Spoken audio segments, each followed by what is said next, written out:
Ross.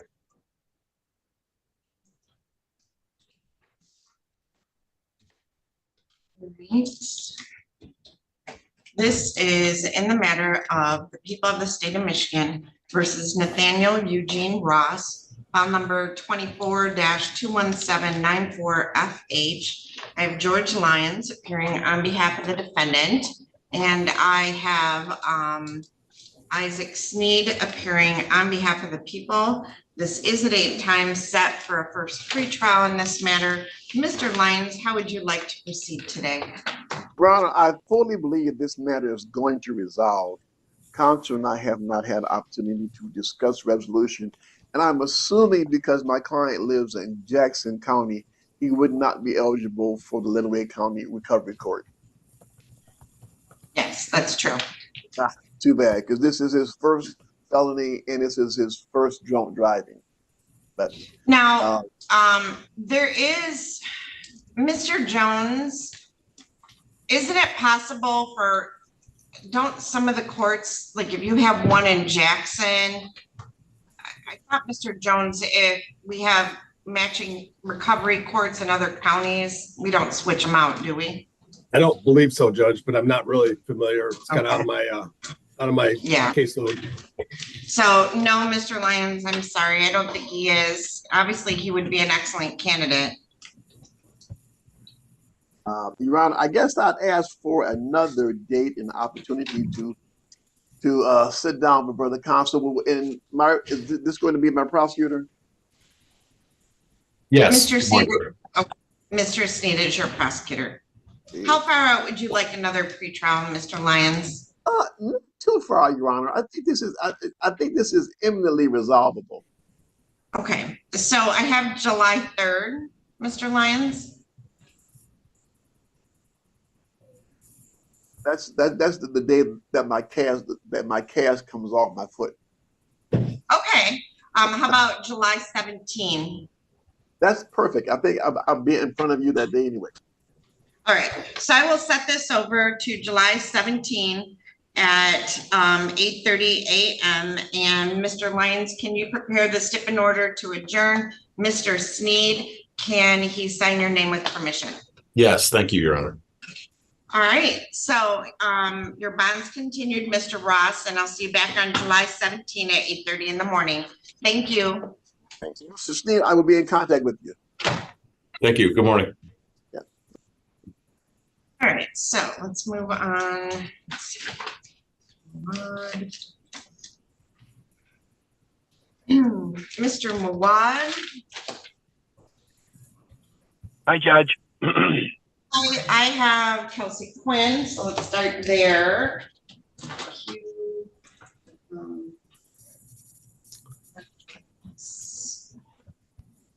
Okay.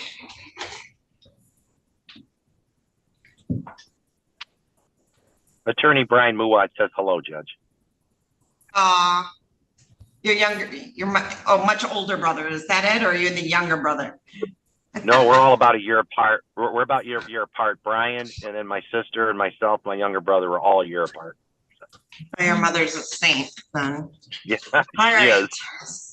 So this is in the matter of the people of the state of Michigan versus Kelsey Quinn. Kelsey Quinn has appeared via Zoom. I have Elias Mawad appearing on behalf of Ms. Quinn, and I have, my understanding was that Phoebe McClure would be covering this case today, but I do have Isaac Sneed appearing on, oh wait, Phoebe McClure is zoomed in, but her video is not started. So Mr. Mawad, how would you like to proceed today? I do have a plea agreement form in my file that was signed by Ms. Arnold along with an amended information that has count 1, child abuse 2nd degree, count 2, child abuse 3rd degree. So Mr. Mawad, how do you wish to proceed today? Judge, Ms. Arnold and I have had some great communications in the last 2 weeks. I have talked to Kelsey about this offer this morning, and because of the 30-day component, she just wants to think about it, Judge. I'm not telling you she's not going to take it. Would you give me a July date that works with the court? And then sure. I'm recommending it to her because that's as far as I can go with this case. I'm not recommending trial. She understands that. but Kelsey's been a great client. This is an old case, and I just think she wants to ponder it. That's all. Okay. I have July 3rd or July 17th, Mr. Mawad. Kelsey, July 3rd or 17th? What would you like? 17th. July 3rd. Oh, you want 17th? Okay, fair enough. All right, so Mr. Mawad, based on the nature of the plea agreement, if there's going to be a plea that day, I would like, well, here's the problem. The agreement being as a 30-day jail term, we can do one of two things. We can have her start her 30 days and release her after 30 days, or we can just wait for that for sentencing. So Ms. McClure, we're talking about Ms. Quinn. I do have a plea agreement form that calls for 30 days immediate jail and no probation. I can, at the time of taking the plea, remand her to custody for 30 days to get that over with, or my sentencing dates are gonna be like September. So by the time we come back July. So why don't we do this? Let's do July 3rd. Kelsey, what the judge is saying is if you decide to take that plea, that she would remand you to start the jail term until we get sentenced. So by the time you come up for sentencing, we're hopeful that you're done. No, nope. I would remand her for 30 days because it would take 6 to 8 weeks for sentencing, which is over the 30 days. So okay, I so wouldn't she want get to keep out her in jail that long. I'm sorry, Judge, you're right. So she's trying to help us out. If you take the plea, you go in that day for 30 days.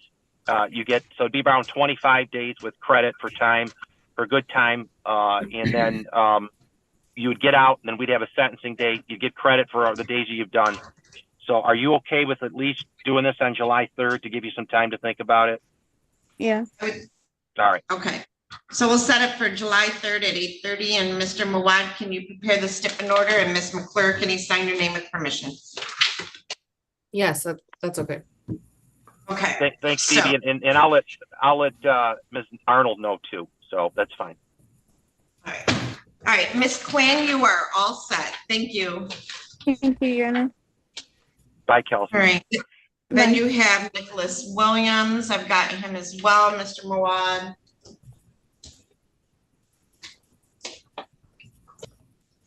I'm letting him in now.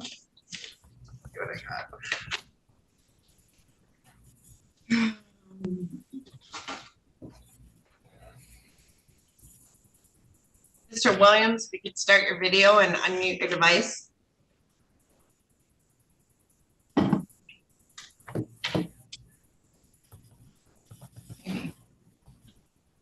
Is anybody in here a defendant, or are we just watching? Anybody have a court case today? What's your name? Angelita, Ruiz. All right. Who's your attorney? Rhonda Underwood. Okay, got it. I'll mark that you're in person. You can do either one if you want. Okay. All right, Mr. Williams. Okay, this is in the matter of the people of the state of Michigan versus Nicholas Ryan Williams. We have two files, 23-21628FH, 23-21629FH. I have Elias Mawad appearing on behalf of Mr. Williams, and I have Isaac Sneed appearing on behalf of the people. I do have a note from Darren Coast, who is our pretrial services coordinator, who said Mr. Williams has been on GPS tether since November of 2023. To date, he hasn't had any violations, and he has not been within 1 mile of the victim's residence. Anything else to add to that, Mr. Sneed or Mr. Coast? No, Judge. He's done a good job while on GPS tether. All right. So, Mr. Mawad, how would you like to proceed today? Your Honor, here's the update. Mr. Sneed has made, and again, I have to put this on the record. Mr. Williams has to understand I got to do my job. As far as the CSC third count, there is an offer to dismiss that count and for Mr. Williams to plead to an aggravated assault. On the aggravated stalking case, there has been an offer whereby that felony would be dismissed and Mr. Williams would be able to plead to a misdemeanor solicitation. There's some other terms about probation and no jail, etc. I presented this offer after Mr. Sneed sent me that offer yesterday. I talked to Mr. Williams in the evening, and he has rejected the offer. And I have to put on the record, because again, I'm doing my job, it's against my advice, that I have told him my thoughts regarding both cases. He's been a good client, but he just, at this point in time, has rejected the offer. This case is, go ahead, Judge. Ms. Adams, could I have the red book, please? Okay, go ahead, Mr. Mawad. Sure. So what we're looking for is a trial date. I don't know what your schedule looks like. Mine is, I'm in a month-long trial in federal court in August. July, I don't even know if you even have any openings in July, but if not, I think we would have to do this in September, Judge. All right. So are they 2 one-year misdemeanors, or is the aggravated 2 one-year misdemeanors with no upfront jail and misdemeanor probation? Okay. All right. Yeah, and Mr. Williams has to understand I got to do my job and put it on the record. And I also have to put on the record that it is something I have strongly recommended. I would hope Mr. Sneed may leave the offer open for a little bit, see what happens. I do welcome Mr. Williams to consult with any other attorney regarding the matter just to see what they think, but I've recommended it. All right, so we have 2 files, 23-21628 would be the primary. Let me see here. What's the charge on that one? That is the criminal sexual conduct 3rd degree, which is a 15-year felony, and an aggravated stalking, which is a 5-year felony. So that would be the primary trial. How many days do you think you would need for trial, Mr. Mawad, on that file? Isaac, I don't think there's many witnesses other than Nick and his wife, if I'm right, maybe a police officer. So no more than 2 days. All right. I would agree with no more than 2 days. All right. So I had a murder trial fall out. So I have September 11 and 12 available. Are you available those days, Mr. Mawad? Yeah, the trial in federal court starts August 13th. It should be done by September, but yes, that would work. Hell of a day, September 11th, but that's okay. Yeah. All right. So I'm going to put down 2-day trial, and this will be file number 23-21628. Okay. And so if I have 9/11 as the trial start date, I'm going to set a final pretrial for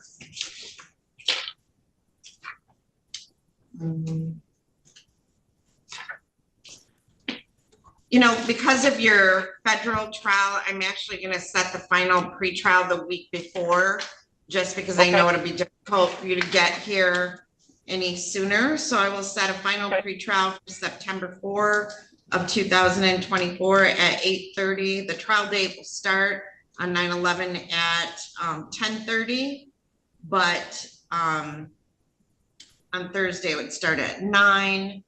I'm going to set the deadline for motions also for September 4. And jury instructions and voir dire questions need to be provided and exchanged by, let's do August 28.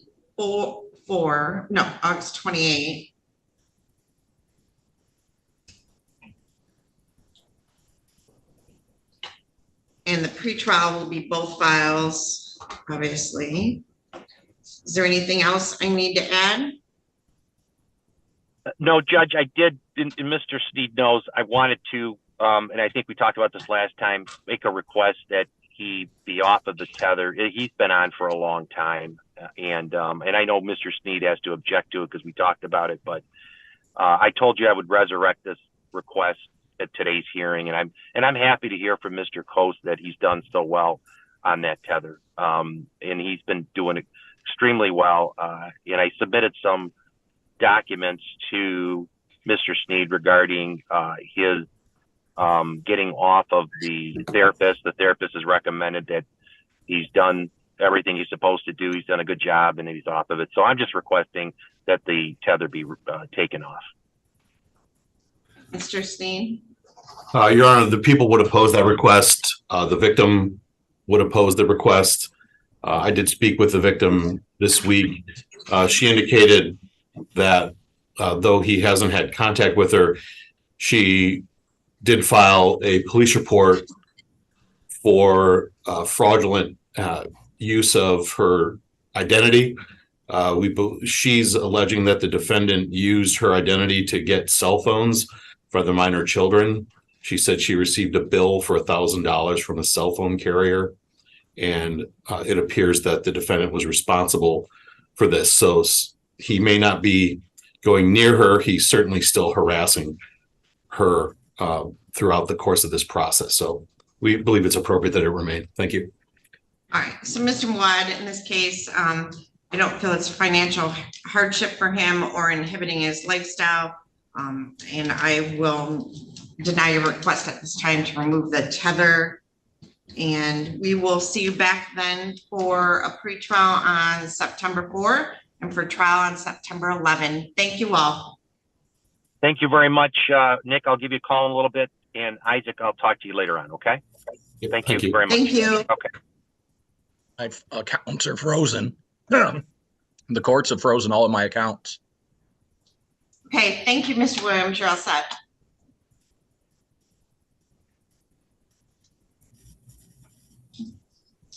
All right.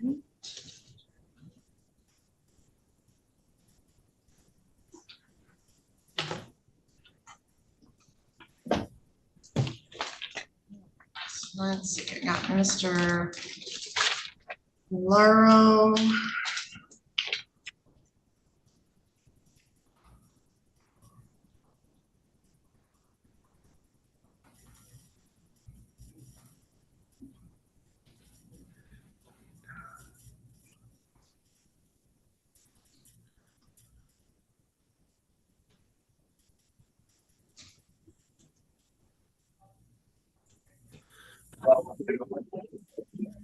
All right, Mr. Orosco, I just wanted to let you know, I know you're there. We'll be with you in a minute, all right? Okay.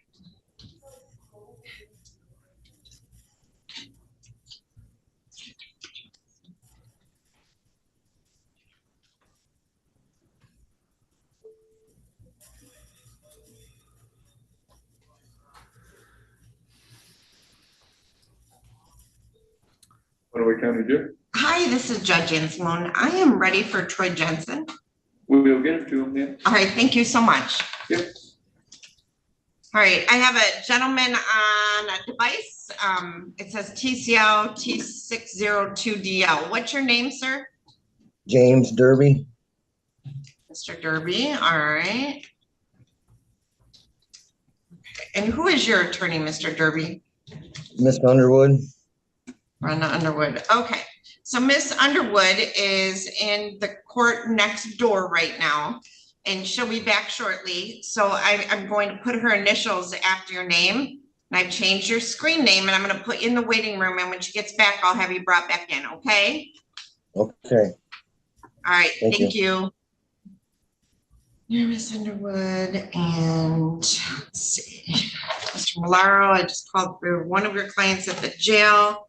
Mr. Malaro, Casey McKenzie, is he at your office? Judge, Mr. McKenzie's in the RAP program out of Eaton County, I think, which is near Lansing. Yep, well. So he's not been released that I know of. Okay. Mr. Jones is, he's not your case, is he, Mr. Jones? It is not, but I can check the notes. Who are we talking about? McKenzie? Casey McKenzie, yep. Judge, I think that might be Isaac's case. I know we did an exam on it. Right, but Mr. Jones can verify.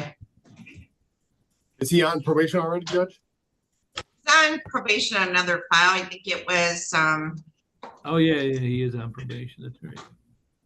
we had a violation of probation. I think I sent him off to RAP. Okay, let me check real quick.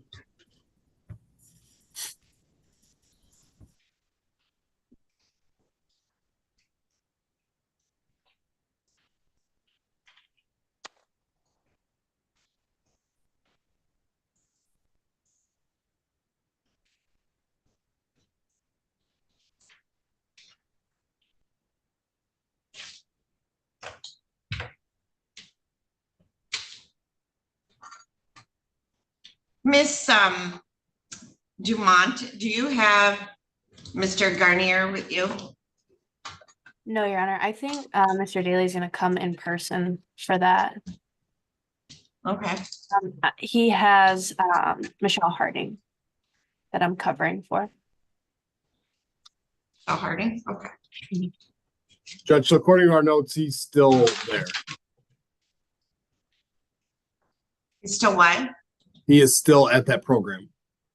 Okay, so Mr. Malaro, what I'll do, 90 is like a RAP is like a 6-month program, right, Mr. Jones? That's correct. When did he go? It looks like about the 1st of April.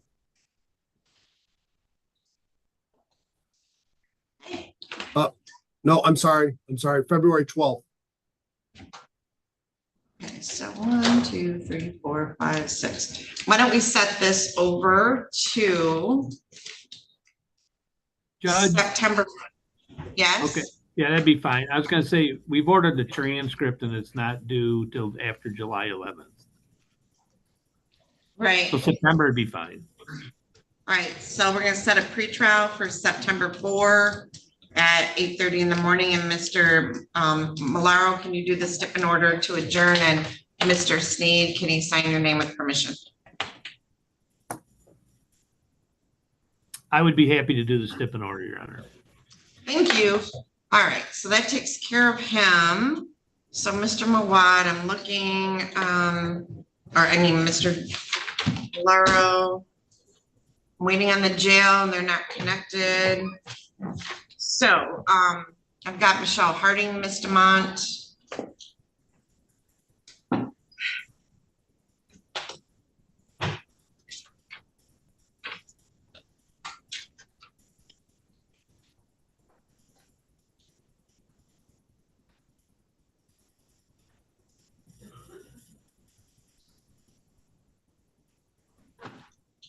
Slacking on the TikToks there, Ms. Dumont.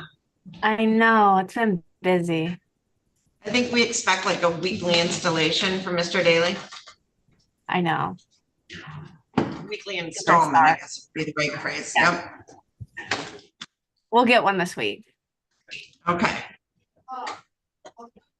There's another attorney, I think he's in Nashville, that does them. His younger staff does his TikToks and they're hysterical. Yes, I know. I forget his name, but I know who you're talking about. Yeah, with all the gold rings. Yep, and the toupee. Yep, and the toupee. Yep. I can't remember his name. Miss Harding, can you hear me? Okay, so Miss Harding, go ahead. I'm going to send you a request to unmute your device.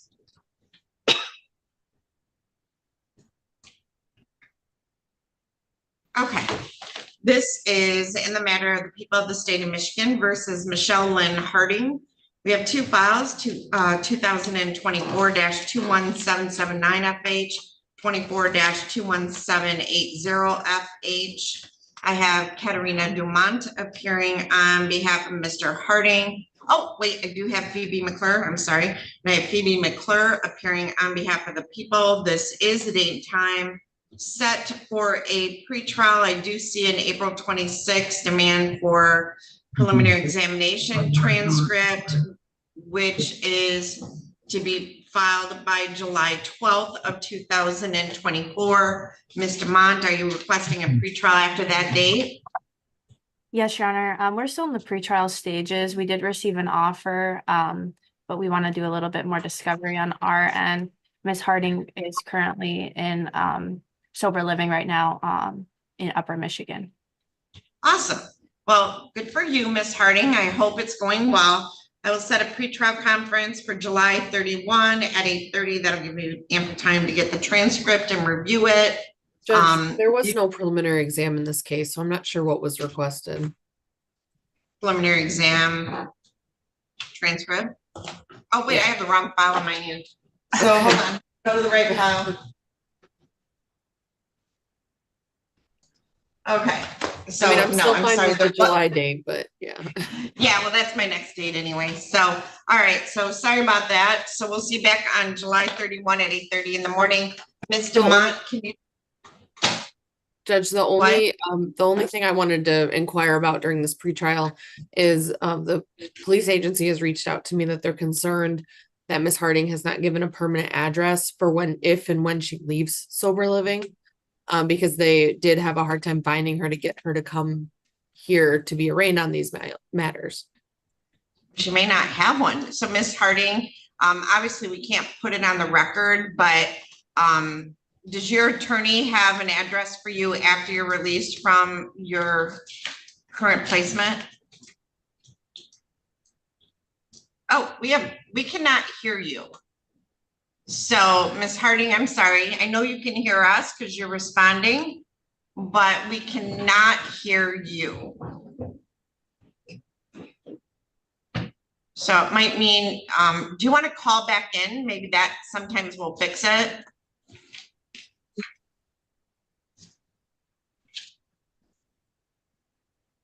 Your Honor, we've been in good communication with her. I can just call her and ask her for an address if she has one and provide that. Okay, so Ms. Harding, we're all set. Ms. Dumont's going to speak with you and get the information about, or at the time, when the time comes for you to be released, your permanent address after that. And then she'll provide that to the police agency as well as Ms. McClure. But understand your next court date is July 31 at 8:30, and you can zoom in on that one, okay? Just nod your head. Okay, and she has nodded her head indicating that she understands. All right, thank you, Ms. Harding. Good luck to you.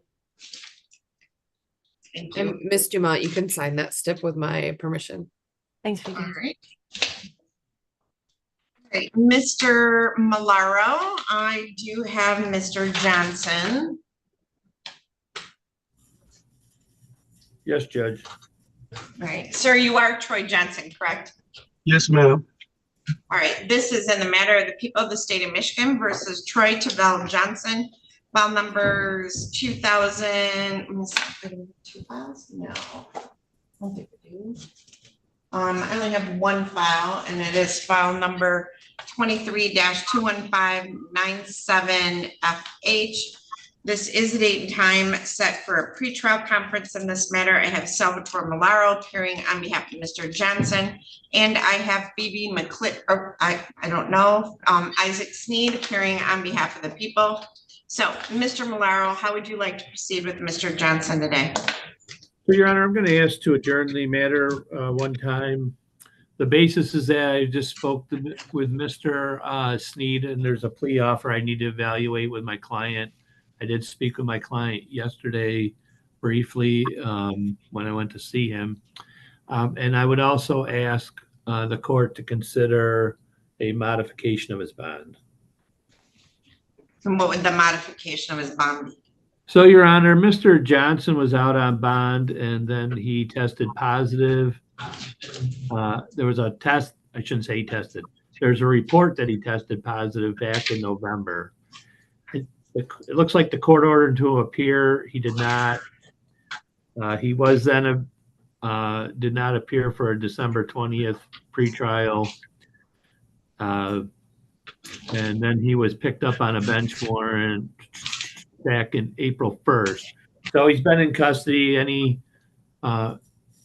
substance abuse, if he in fact had any in his system, is now, I would say, gone. And Mr. Johnson assures me he's 48 years old. He wants to get a job and show this court and the state that he's capable of being a productive citizen. So we'd ask the court to consider reducing his bond to a personal or a cognizance bond.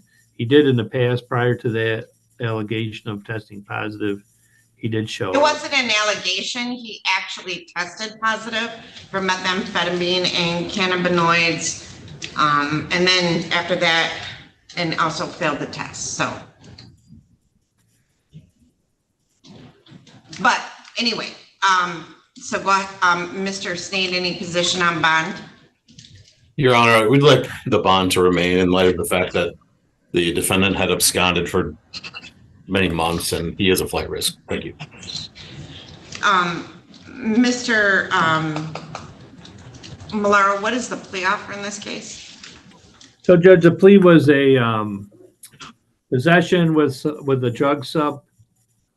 There'd be no authorization for an absconding warrant, and the habitual fourth would be dismissed. I need to evaluate that in terms of what his guidelines would be, and then discuss that with Mr. Johnson and see if I can work Mr. Sneed over to get a better deal. All right, so the plea offer now is plead as charged to count one, possession of methamphetamine with the second offense notice, correct? Correct. So the maximum penalty on that could be up to 20 years in prison. If he were to be convicted, he's looking at life in prison. Correct. Because he has a habitual offender fourth offense notice.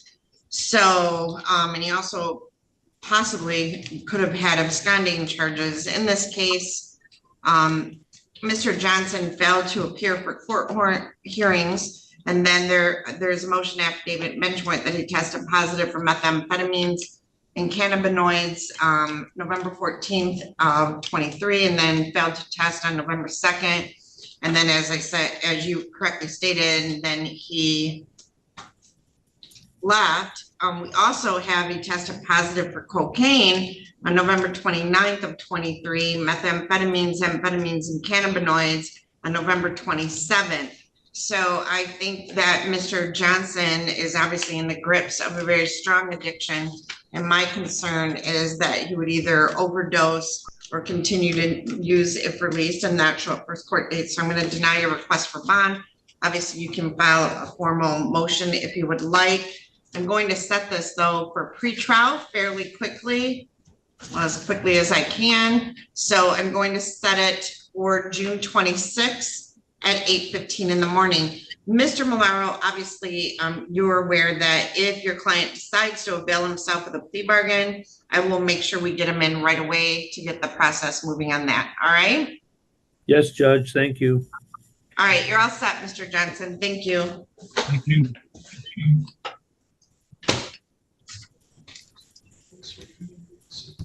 Okay.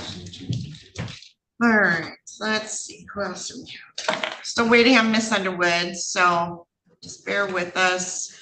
Mr. Orosco.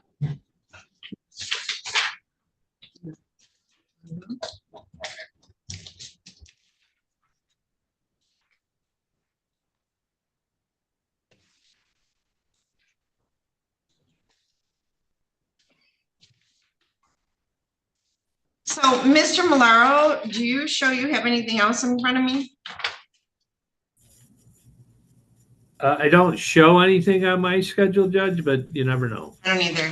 I have about. Are you telling me to 14... get lost? Okay, I can take a hint. No, I just have about 14 cases with Rhonda. So, but no more with you.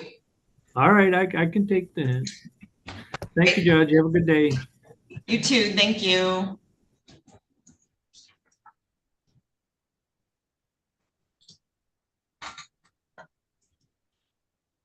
All right, I'm going to take a recess till Rhonda gets back.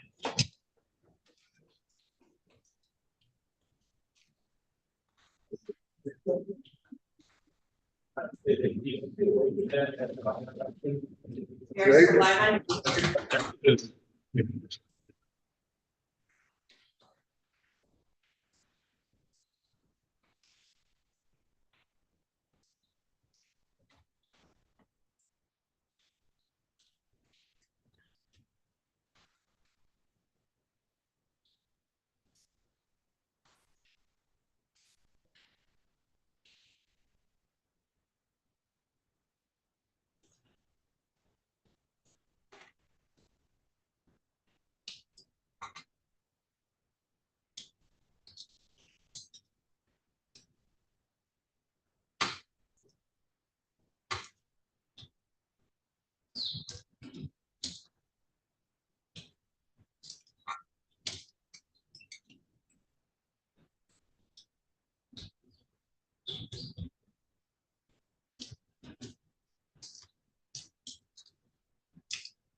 Thank you so much. So. Yeah, oh, okay, thank you so much.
Thank you so much.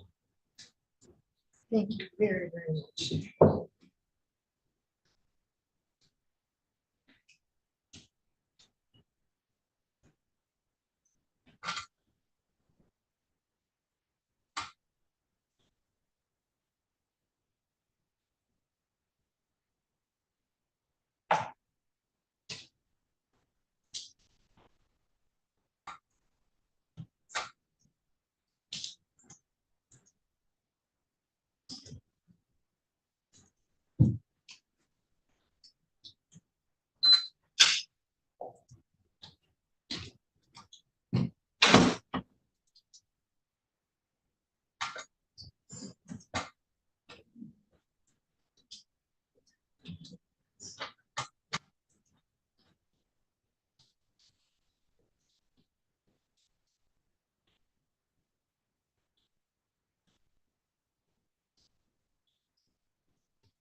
Good morning.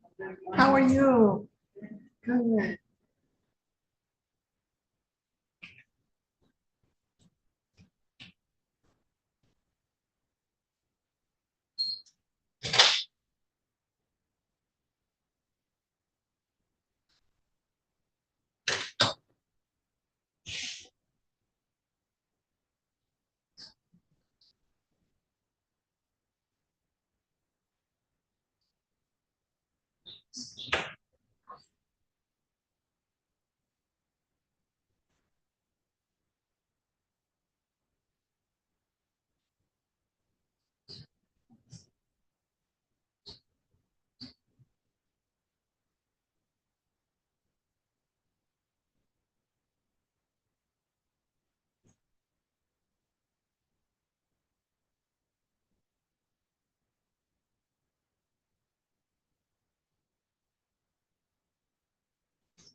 Hello. Rhonda, are you ready? Um, Judge will be right in.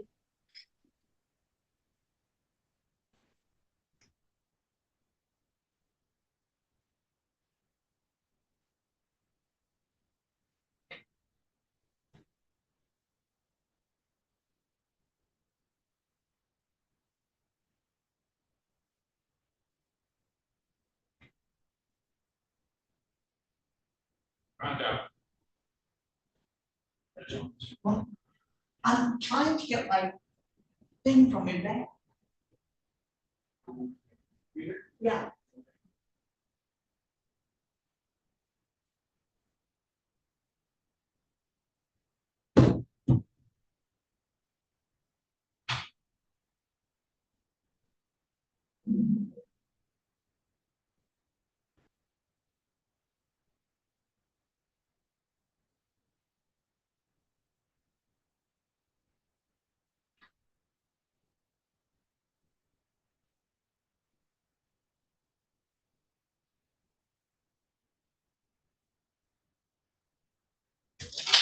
All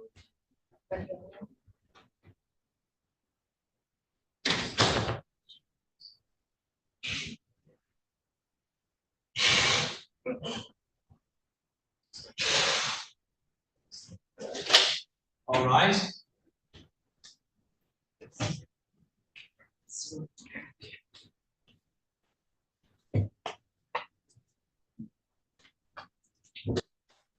You can have a seat. All right, Mr. Orosco, give us just a moment. We just got done and Judge Olsavers and Ms. Brenner, I'll take you first.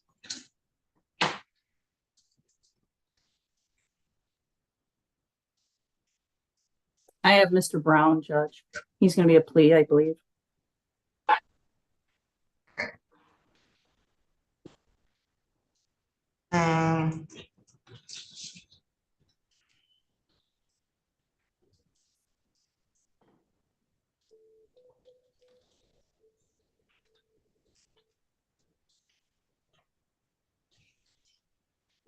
Hi, this is Judge Anselone. We're ready for Haley Sebring whenever you are. You got it. We'll get them out, get it out for you. All right, thank you so much. What, hello? Hello, What judge is this? Judge Anselone. Okay, thank you very much. I hope I'm fine. I hope I don't sound like Judge Olsaver, but Who did? it's our only other option there, so. I guess they don't expect the judge to call, right, Joanne? That's it, exactly. Yeah. Yep, you're exactly right. All right, so.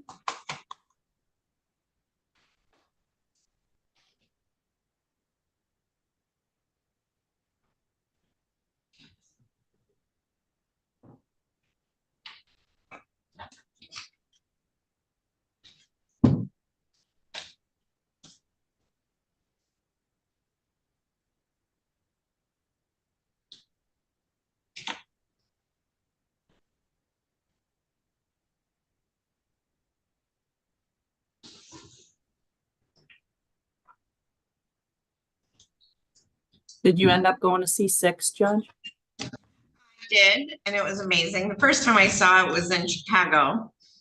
And so, yep, it was amazing. We had a great time and yep. I had no idea what to expect, but it felt like a Spice Girls concert to me. It did kind of feel like a Spice Girls concert. But I enjoyed it. Yeah, it was super fun.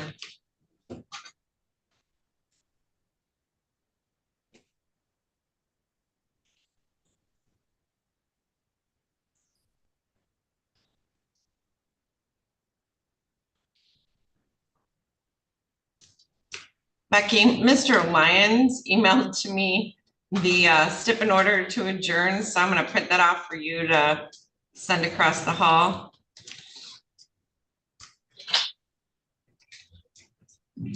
All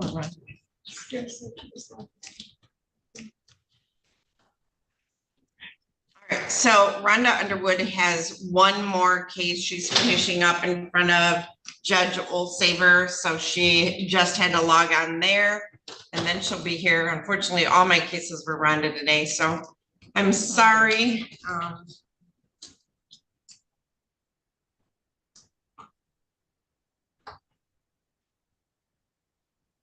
Oh no, they just disconnected Joel Orosco. Oh no. From Washtenaw County. They probably needed him. That's all right. He fell asleep for a while, so I got a nap in.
The judge is right there. Still here, Mr. Orosco. I don't know if they can hear me. The Yes. attorney that represents you is delayed in the other courtroom, and I apologize. Tell them I apologize if they can't hear me. But They're saying they're only giving me 5 minutes and they're closing me. They're making me stop my court day. okay, so hold on, Mr. Orosco, and I appreciate them accommodating us. Who is the prosecutor for Mr. Orosco? I believe it's Alexander Bayonetto, but who's covering today? Yep, I'm covering for Alex. Okay, all right, so, I had my situation over there is figured out. That's what I was gonna tell Miss Underwood and everything. so hold on, Mr. Orosco. So Rhonda's not here right now. Like I said, she's next door and we've been waiting for her. And I understand and I appreciate your patience and, I can't really say anything to you on the record without Rhonda here because she's your attorney. I can, if they're going to disconnect you, I can put you over. Let's see. Let me send a message to Judge Olsaver. I know I was supposed to have a court day on the 16th and it didn't get notified over here. So I didn't No, it's okay. Joel, you are not in any trouble, Mr. Orosco, at all. I understand that. Can I tell you what I got over here at least? No. Let's wait for Rhonda. Hold on, because I can bring you back tomorrow or something.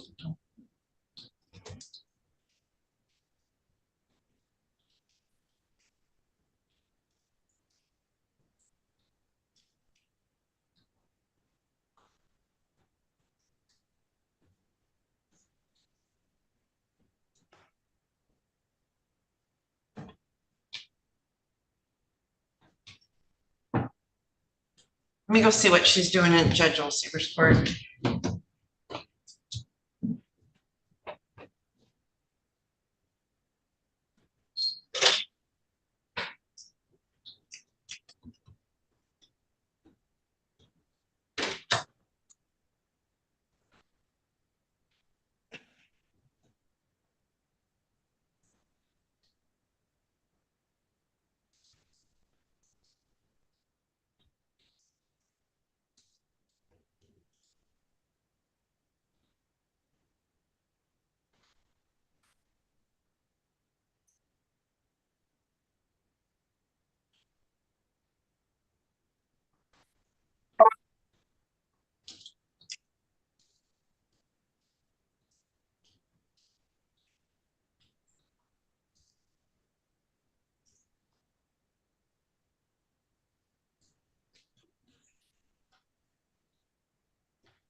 Mr. Orosco, she is putting on a plea right now next door. So if you tell them, she'll be here in about 5 minutes. All right.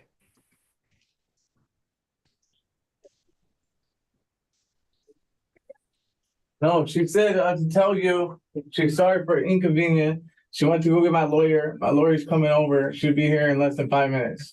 You got 5 minutes. Hey.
Start with your number and more.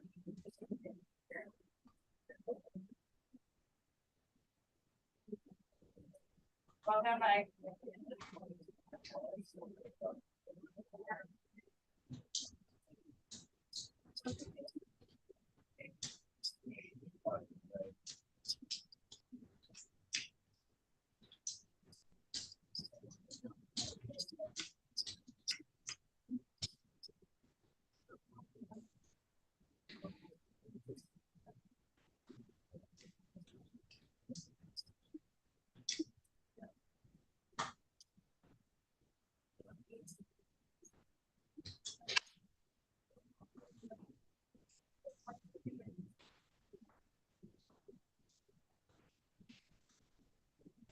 All right, Rhonda is walking over right now, evidently. Here she is. Hey, Rhonda. Thank you, ma'am. Okay. Miss Underwood, evidently the Washtenaw County Jail told me I only got 5 minutes, so, or I'm losing them. So I'm calling Pat Conlon about that. But I have Mr. Orosco. Can we take care of him real quick? Okay, well, Your Honor, unfortunately, the Washtenaw County Jail was having a little issue with protesters. So they were able to they were probably pretty busy because I think they arrested them all. So I wasn't able to speak with Mr. Orosco. So if I could just have a brief breakout with him. Sure, if they don't disconnect us, because they basically told me they were going to disconnect us. So you can go on back and log on. Thank you. Miss, ma'am, if they disconnect me, can I get, when we sit on my court date, if they disconnect me, can I get picked up by Rick? So this don't happen I again? have a holder. Hold on. I do have a holder on you, Joel. Pretty sure. Miss Adams, I do have a holder on Mr. Orosco, do I not? Or I think I. Checking.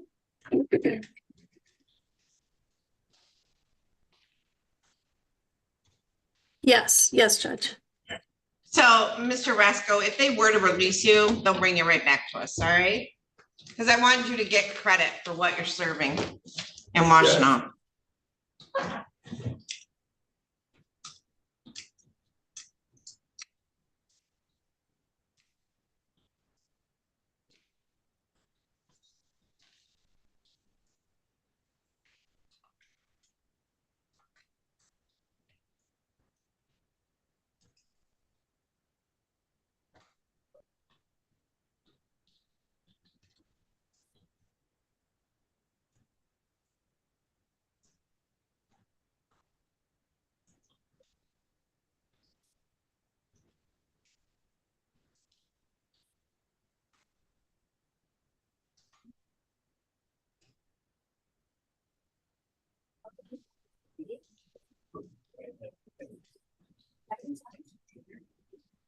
There she is. Okay. So you gotta join me to the breakout room? Well, she's logging in right now, and I'm going to assign you and Miss Underwood to that breakout room. And there you go. Go ahead and join it, and you can chat with Miss Underwood. I joined the breakout room with my attorney. They're rushing me. I mean, like, when you said that, she's pushing the.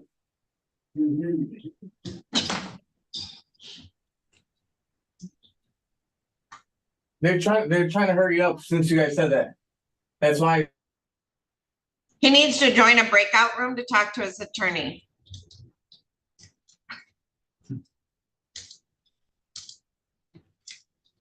So I think they put him in the breakout room.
Ms. Sebring will be with you in just a moment, all right?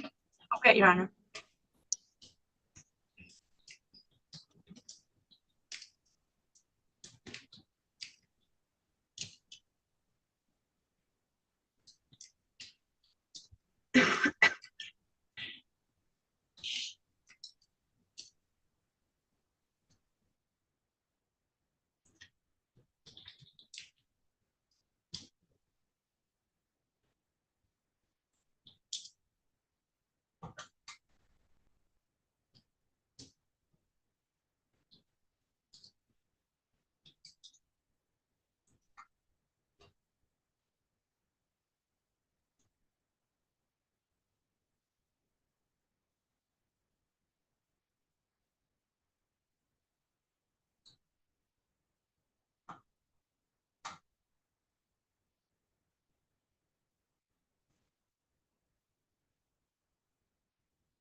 Very good. All right. So we are on the record in the matter of the people of the state of Michigan versus Joel Jesus Orosco, file number 23-21532 FH, 23-21607 FH. Rhonda Underwood appearing on behalf of Mr. Orosco.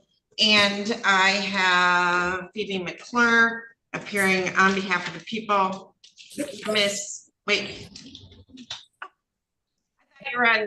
I'm sorry, I thought you were zoomed in. I was just talking away.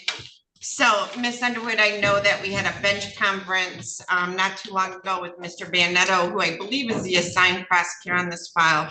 What would Mr. Orosco like to do today? Your Honor, I believe the offer made to Mr. Orosco was that Mr. Orosco would plead as charged to the 4-year escape, Your Honor, with no subs, and to a 1-year misdemeanor on the drug charge, Your Honor. And I believe there was a Cobb's to no upfront jail time in this matter, Your Honor. And Mr. Orosco wishes to accept that offer, Your Honor. All right, so Mr. Orosco, or hold on, Ms. Underwood, on the 07 file, it would be a misdemeanor use of cocaine or fentanyl?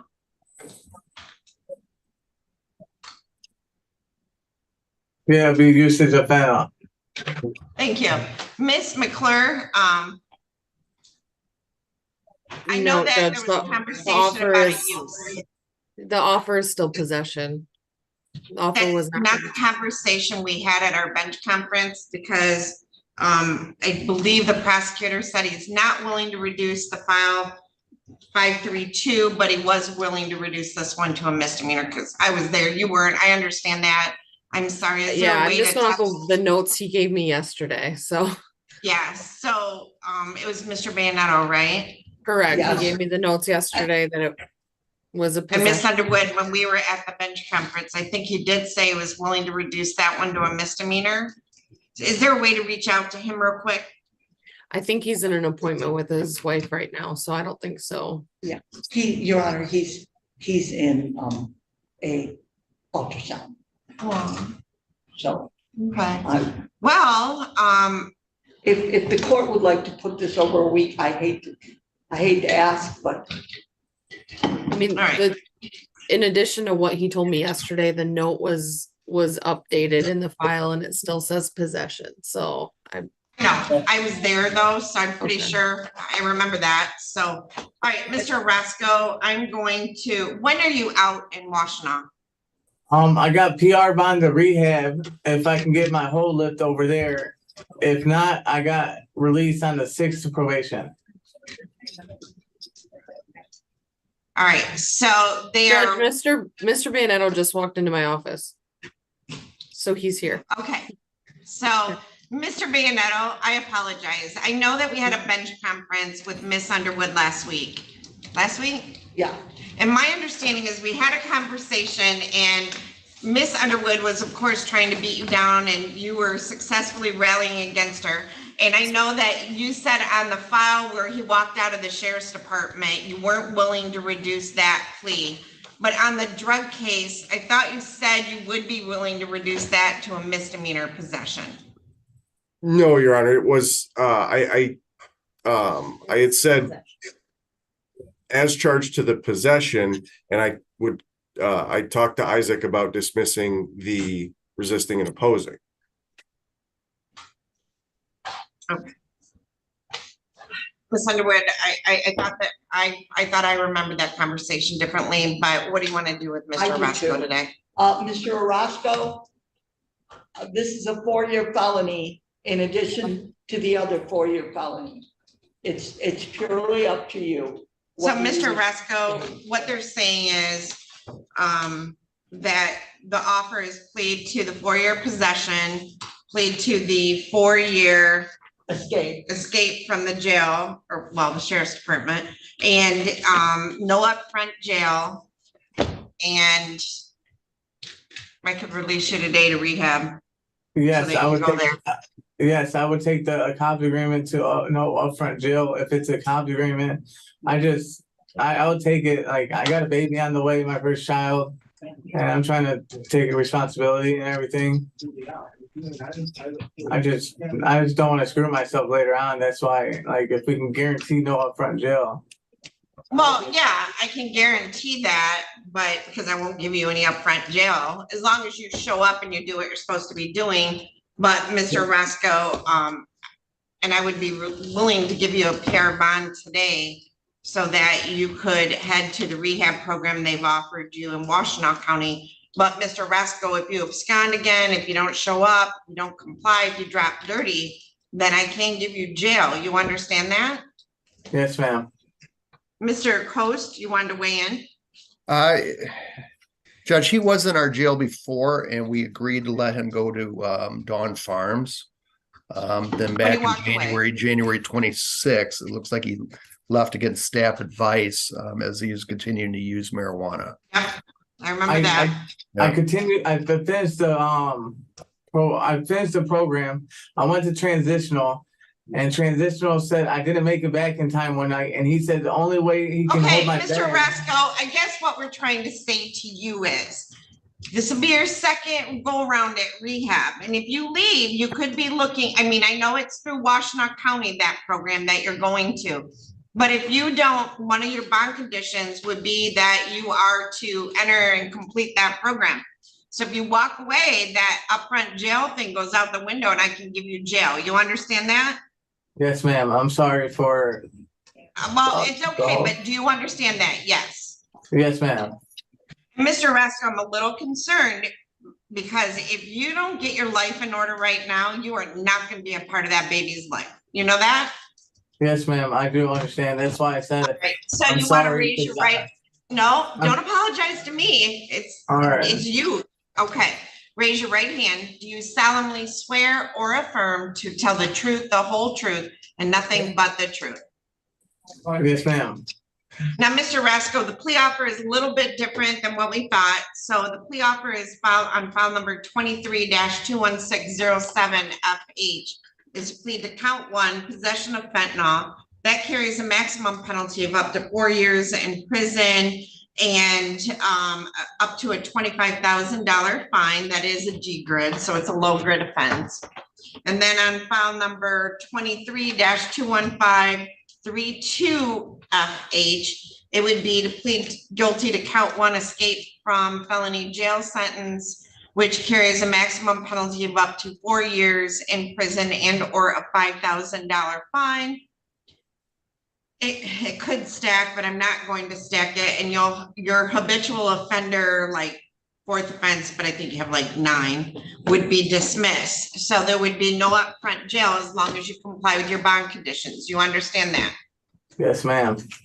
Now, it is different than the plea offer that Ms. Underwood explained to you, but you still wish to enter that plea. Yes, ma'am.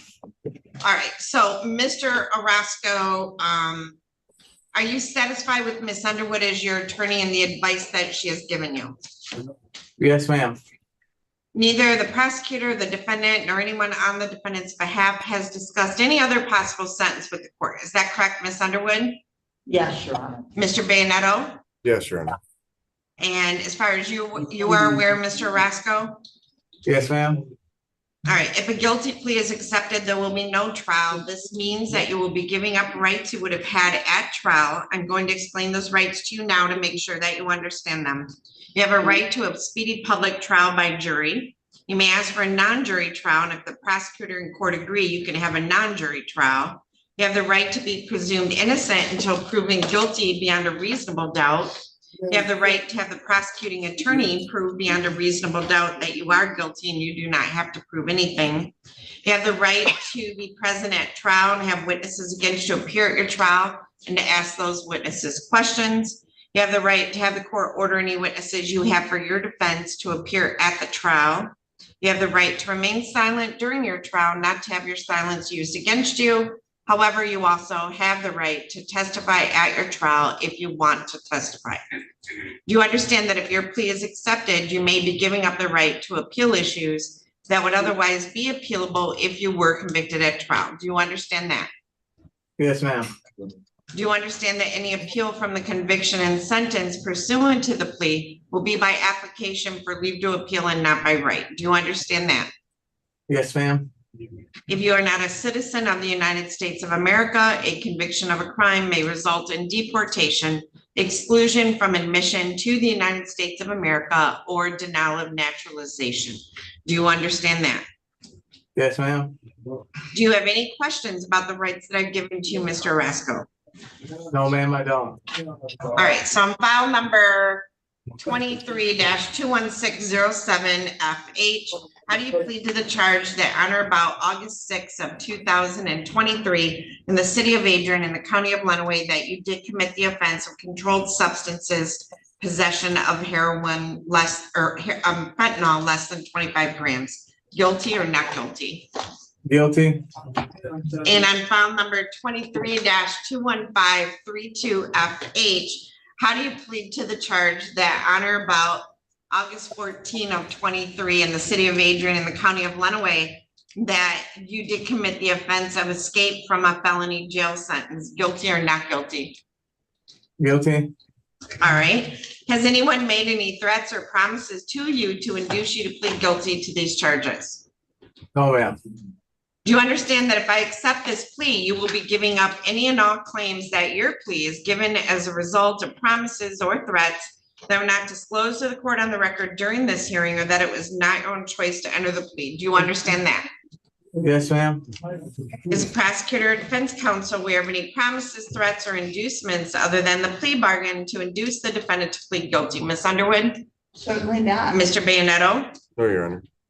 Has your attorney, well, we've talked about no upfront jail, but in terms of probation and fines and costs, has your attorney promised you any particular sentence or estimated what your sentence will be? No, ma'am. Is it your own choice to plead guilty? Yes. All right, so, Mr. Orosco, on August 6th of 2023, were you in the city of Adrian in the county of Lenawee? Yes, I was. And at that time, did you have in your possession less than 25 grams of fentanyl? Yes. All right, did you have any legal right to possess that? No. And you knew it was fentanyl? Yeah, I did. All right, so then let's move on to 23-21532FH. So, Mr. Orosco, on August 14 of 2023, were you lawfully incarcerated at the Lenawee County Jail serving a sentence? Yes, I was. Now, at some point, you were pulled from the jail to go over to the sheriff's department for an interview. Is that correct? Yes, ma'am. And were you in one of the interview rooms? Yes, I was. Okay, and my understanding, it was interviewing you about this other case that you have right now, but when you were there being interviewed, did the detective leave the room at some point? Yes, he did. And was the room unlocked? Yes. And did they come back for a period of time, or were they gone for a period of time? They were gone for about 15 minutes. Okay, and so you opened the door, walked out onto the main street right in front of the sheriff's department. Is that correct? Yes, ma'am. And you didn't have permission to leave, right? No, I didn't. Okay, and did someone come arrest you before you got away, or did you walk away and keep going? I got about 10, 15 minutes down the street and then I got arrested. Okay, all right. Has the court complied with MCR 6.302 B, C, and D, Ms. Underwood? It has. Mr. Bayonetto? Yes, Your Honor. All right, accept the pleas. They've been given understandably, voluntarily, and accurately. The defendant has full knowledge of his rights. He does have competent counsel. This court has entered into an agreement that there would be no upfront jail with the prosecutor and the defense attorney. I'm going to refer this matter to the probation department for a pre-sentence investigation. And we are going to set sentencing for July 5 at 8:15 in the morning. Now, Mr. Orosco, hopefully you will go to a rehab program and stay there. So do you want to do your sentencing via Zoom if you are at that time at a facility? Yes, ma'am. All right. So, Mr. Orosco, someone from the probation department is going to reach out to you, and they're going to do a pre-sentence report. Be truthful with them about your background and the events that occurred. And Ms. Underwood will send her a copy of the pre-sentence report. She'll review that with you. And we'll see you back on July 5 at 8:15 in the morning. Mr. Orosco, don't leave there. If you go to a rehab program, do not leave there. Do you understand that? Yes, I understand, ma'am. I appreciate it. I'm going to give you a PR bond today. If for some reason you don't get sent to that program when you get released from the Washtenaw County Jail, that business day or the next business day, I need you to report to the probation department. Do you understand that?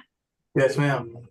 And your PR bond will require that you enter and complete all programming, and that you report to the probation department, that you not commit any new crimes, and that you not use any illegal controlled substances or alcohol. Mr. Coast, anything further to add? Judge, obviously you'd like him drug tested if he's released prior to sentencing? Yes, and Okay, then so- Mr. Orosco, if you don't go to rehab, you need to report to probation and Mr. Coast, because we'll set up drug testing, okay? All right. Can I tell Coast if I don't get released, I'm gonna come show up, but can I still set up rehab on my own?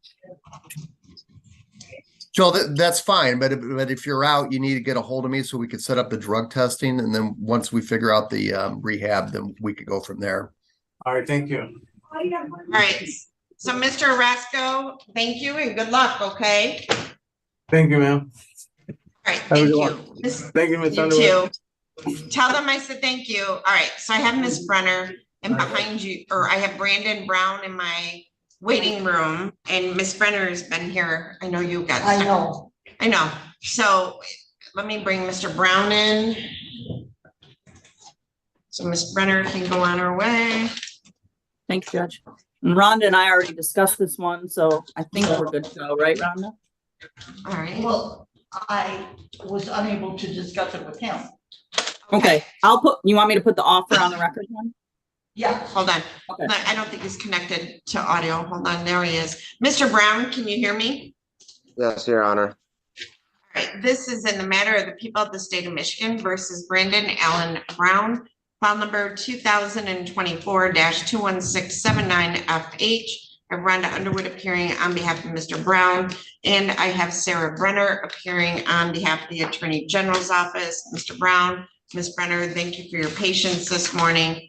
So this is the date and time set for a pretrial conference. Ms. Brenner, you wish to place a plea offer on the record? Yes, Your Honor. The defendant's charged with 2 counts of failure to pay as a 4th habitual offender. What I'm offering is adding a count 3 of attempted failure to pay.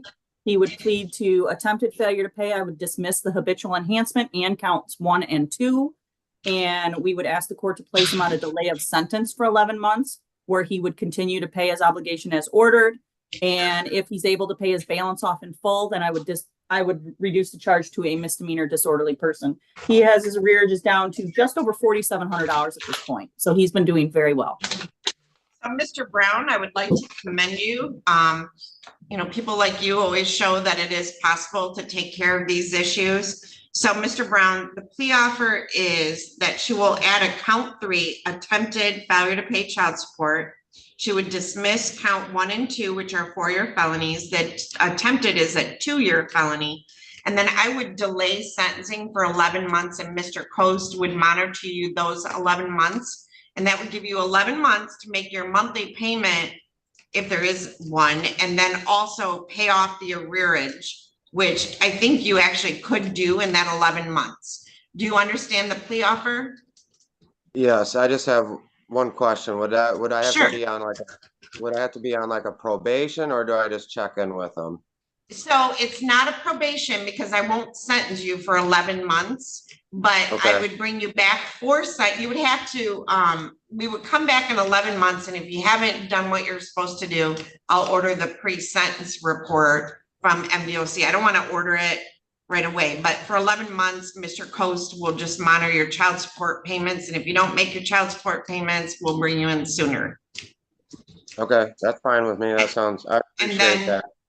If you pay off the arrearage plus pay your monthly payments, because I think it's still a charging case, Mr. Brown, then it would be reduced to a 93-day misdemeanor, and it would be like fines and costs out the door. Sounds good to me. Do you need to talk to Miss Underwood, or you think you fully understand? Mr. Brown, we've discussed this possibility before, haven't we? Yep. Yeah, I'm okay. So you were aware of it. You know, And you'd like to really, accept that today. Everybody's talking over each other. So, Mr. Brown, you've had discussions with Miss Underwood.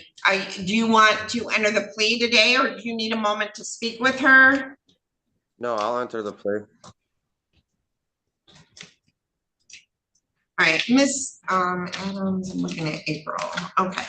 All right. So. And Your Honor, for purposes of count 3, we'll be using the charge dates of count 1. Okay. All right.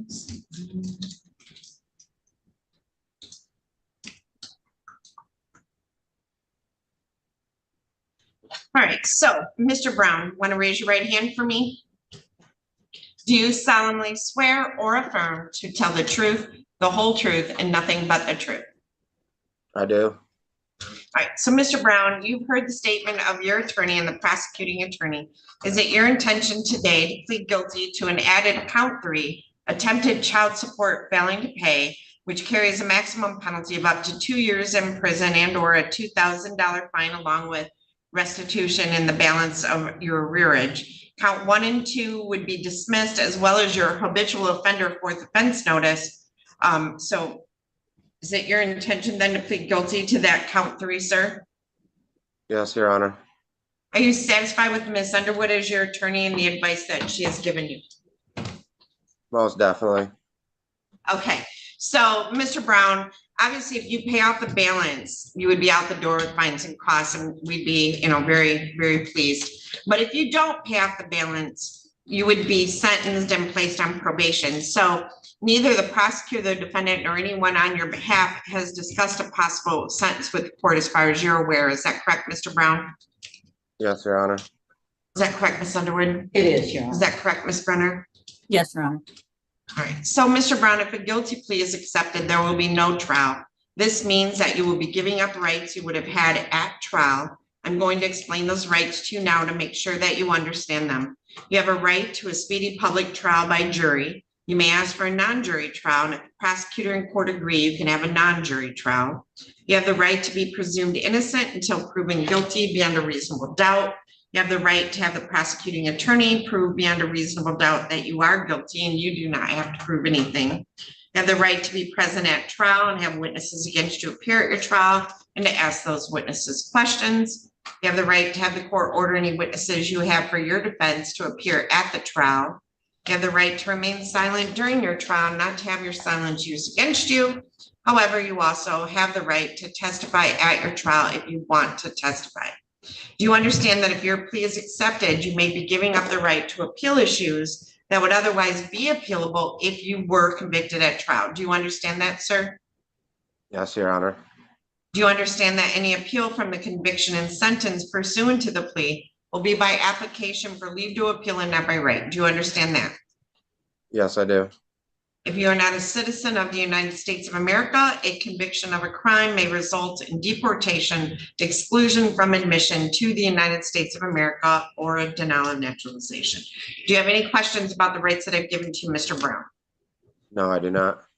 All right, so Mr. Brown, how do you plead to the charge that on or about the time period between December 1 of 2018 through April 30th of 2020 in the city of Adrian in the county of Lenawee, that you did commit the offense of child support attempted failing to pay? Guilty or not guilty? Guilty. Has anyone made any threats or promises to you to induce you to plead guilty to this charge other than the agreements placed on the record? No. Do you understand that if I accept this plea, you will be giving up any and all claims that your plea is given as a result of promises or threats that were not disclosed to the court on the record during this hearing, or that it was not your own choice to enter the plea? Do you understand that? I do. Is the prosecutor or defense counsel aware of any promises or threats or inducements other than the plea bargain to induce the defendant to plead guilty? Ms. Underwood? No, Your Honor. Ms. Brenner? No, Your Honor. All right, other than what we placed on the record, Mr. Brown, has your attorney promised you any particular sentence or estimate of what your sentence will be? Mr. Brown? No. Oh, No. okay. I'm sorry, I think we lost you for a second. Is it your own choice to plead guilty, sir? Yes, it is.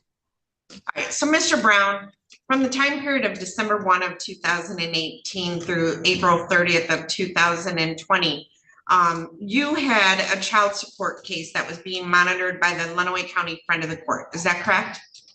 Yes, Your Honor. And you were ordered to pay a monthly amount. Is that correct? Yes.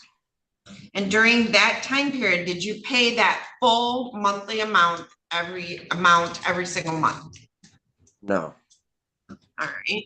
Are you satisfied, Ms. Brenner? Yes, Your Honor. All right. Has the court complied with MCR 6.302 B, C, and D? Ms. Underwood? It has. Ms. Brenner? Yes, Your Honor. I accept the plea. It has been given understandably, voluntarily, and accurately. The defendant has full knowledge of his rights. He does have competent counsel. This court has made no agreement regarding the possibility of a plea or possible sentence in this case with the prosecutor, the defense attorney, the defendant, or anyone acting in the interest of either of them if he does not comply with the recommendation. What did you say the arrearage is as of today's date, Ms. Brenner? $4,705.41. He started nearly at 10. Wow. So you basically, Mr. Brown, need to pay like $428 a month on this to get it paid off in the 11 months. And then what's your monthly child support amount, Mr. Brown? That's what I was gonna ask. So right now with my 2 cases in Lenawee County and my youngest in Wayne County, honestly, I'm losing 60% of my check. I pay $458 in child support, health insurance on 2 daughters, and 401k. So his current on this case, Judge, is $333, but I do see between all his cases, his obligation is $1,247 a month. So Mr. Brown, babies are expensive. Well, So, honestly, I have the 10-year-old, the one that we're on the case right now. She's with me full time. So, I mean, I'm working on that too. So, I mean, hopefully in the next, couple months, we can get it all squared away and everything will work out. All right. So, Mr. Brown, if you have custody of this child, then you need to immediately get into front of the court. Yeah, let me talk, Mr. Brown. Mr. Brown, stop interrupting me. Hold on. So that's on you. You need to get a hold of front of the court if you haven't already, file motions, do whatever. If the child currently lives with you full time, year round, not just for the summer, then that's something you need to handle through front of the court. Go talk to your caseworker because that may stop your monthly payment. I don't know.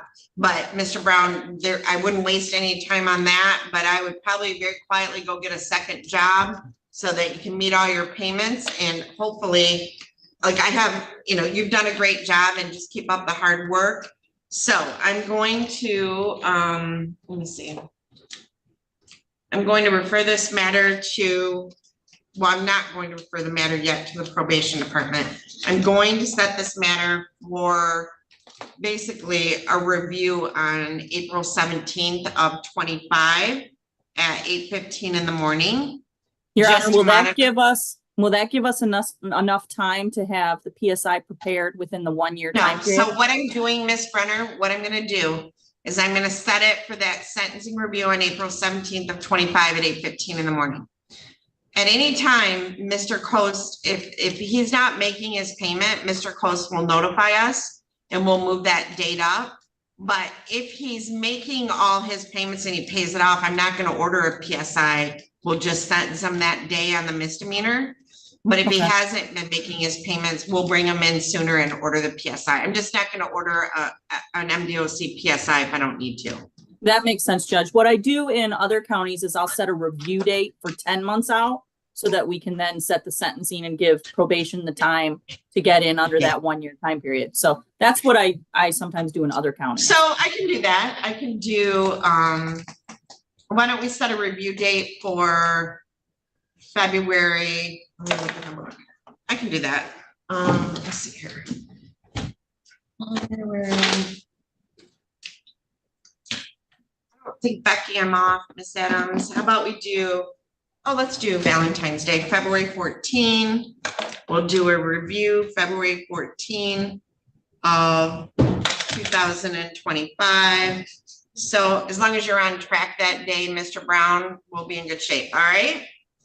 And Your Honor, I see that Mr. Brown has requested a review with the front of the court. I want to advise him that if he files a motion instead of requesting a review, then they can backdate if they change his order, they'll backdate it to the date of that motion. They don't do that with a review. So he may want to look into that. So Mr. Brown, what she's trying to say is you don't necessarily want an income review because that's just a review. You want to file an FOC motion and they'll waive costs because of, the child support going out and probably your income. You can do a waiver of that. And if you currently have custody of this kid and it's not like a parenting time agreement or something, you can request a motion for change of custody. Okay. That way it would stop your child support. Got Okay. it? So I would appreciate probably it. go file that today, all right? That's what I had filed. That's what Mrs. Brenner's talking about.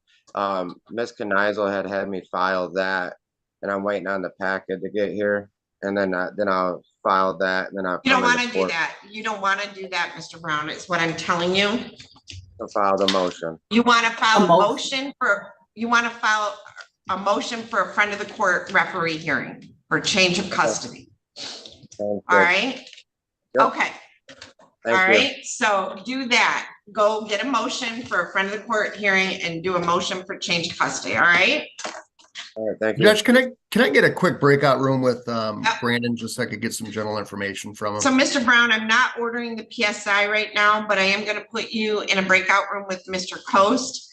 You're not gonna have to report to him or do anything. He's just gonna monitor your payments, but he's gonna need to get a hold of you in the event you're not doing what you're supposed to be doing. So, Mr. Brown, I'm going to put you and Mr. Coast into that breakout room, and you're all set, and I'll see you back for review on Valentine's Day of 2025 at 8:15 in the morning.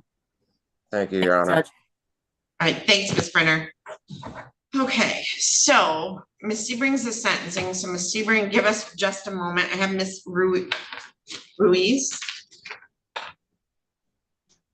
She's been here since about 8:30. She has, Your Honor. Yeah. She's always on time. Yep, she's always on time, so let me pull her up. Your Honor, may I use the restroom real quick? Of course you can. All right, grab Ms. Ruiz's file. Okay. So this is in the matter of Angelita Anna Ruiz, file number 2023-21538FH. This looks like we are here today on a pretrial. I have Rhonda Underwood appearing on behalf of Ms. Ruiz, and I have Phoebe McClure appearing on behalf of the people. Did you go get your fingerprints like I asked? Where did you go? Monroe. Monroe for the state police? Yes. Okay, so Miss McClure, are you able to see if she has a TCN through your stuff? Sometimes prosecutors are. Sometimes prosecutors do. So we'll send out another request, not to you, but to them to get us the information. Hold on. All right, so this is a final pretrial conference. We are set for June 4 of 24 at 9 a.m. for trial. Miss Underwood, how would you like to proceed today? Your Honor, after discussions with Ms. McClure and my client will plead guilty to one count of malicious destruction of property under 200, a 93-day misdemeanor. I understand the restitution in this matter is $100 deductible, Your Honor. And in fact, Ms. Ruiz will probably have that paid by sentencing, Your Honor. And there is a no upfront jail. Okay, so Ms. McClure, the plea offer is plea joint added count 2, malicious destruction property less than 200. No, it is 200 to 1,000, Rhonda. When we talked on the phone, I told you the 1 year MDOP. I know, but then you said, okay, 93 is fine. No, it was the 1 year. That was the last time we talked. Because before my offer was an attempt and I reduced it to a 1 year when we talked on the phone last time. I said, if she pleads the final pretrial, I will do the 1 year. But if she does not, then I'm revoking the offer as of today. But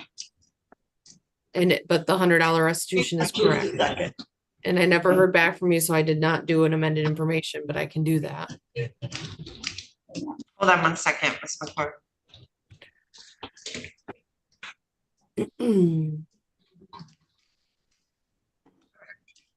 So Ms. Ruiz, why don't you have a seat for a minute? Ms. Underwood's looking up something. And while she's doing that, we'll move on to another case. Go talk to her. You can go talk to her.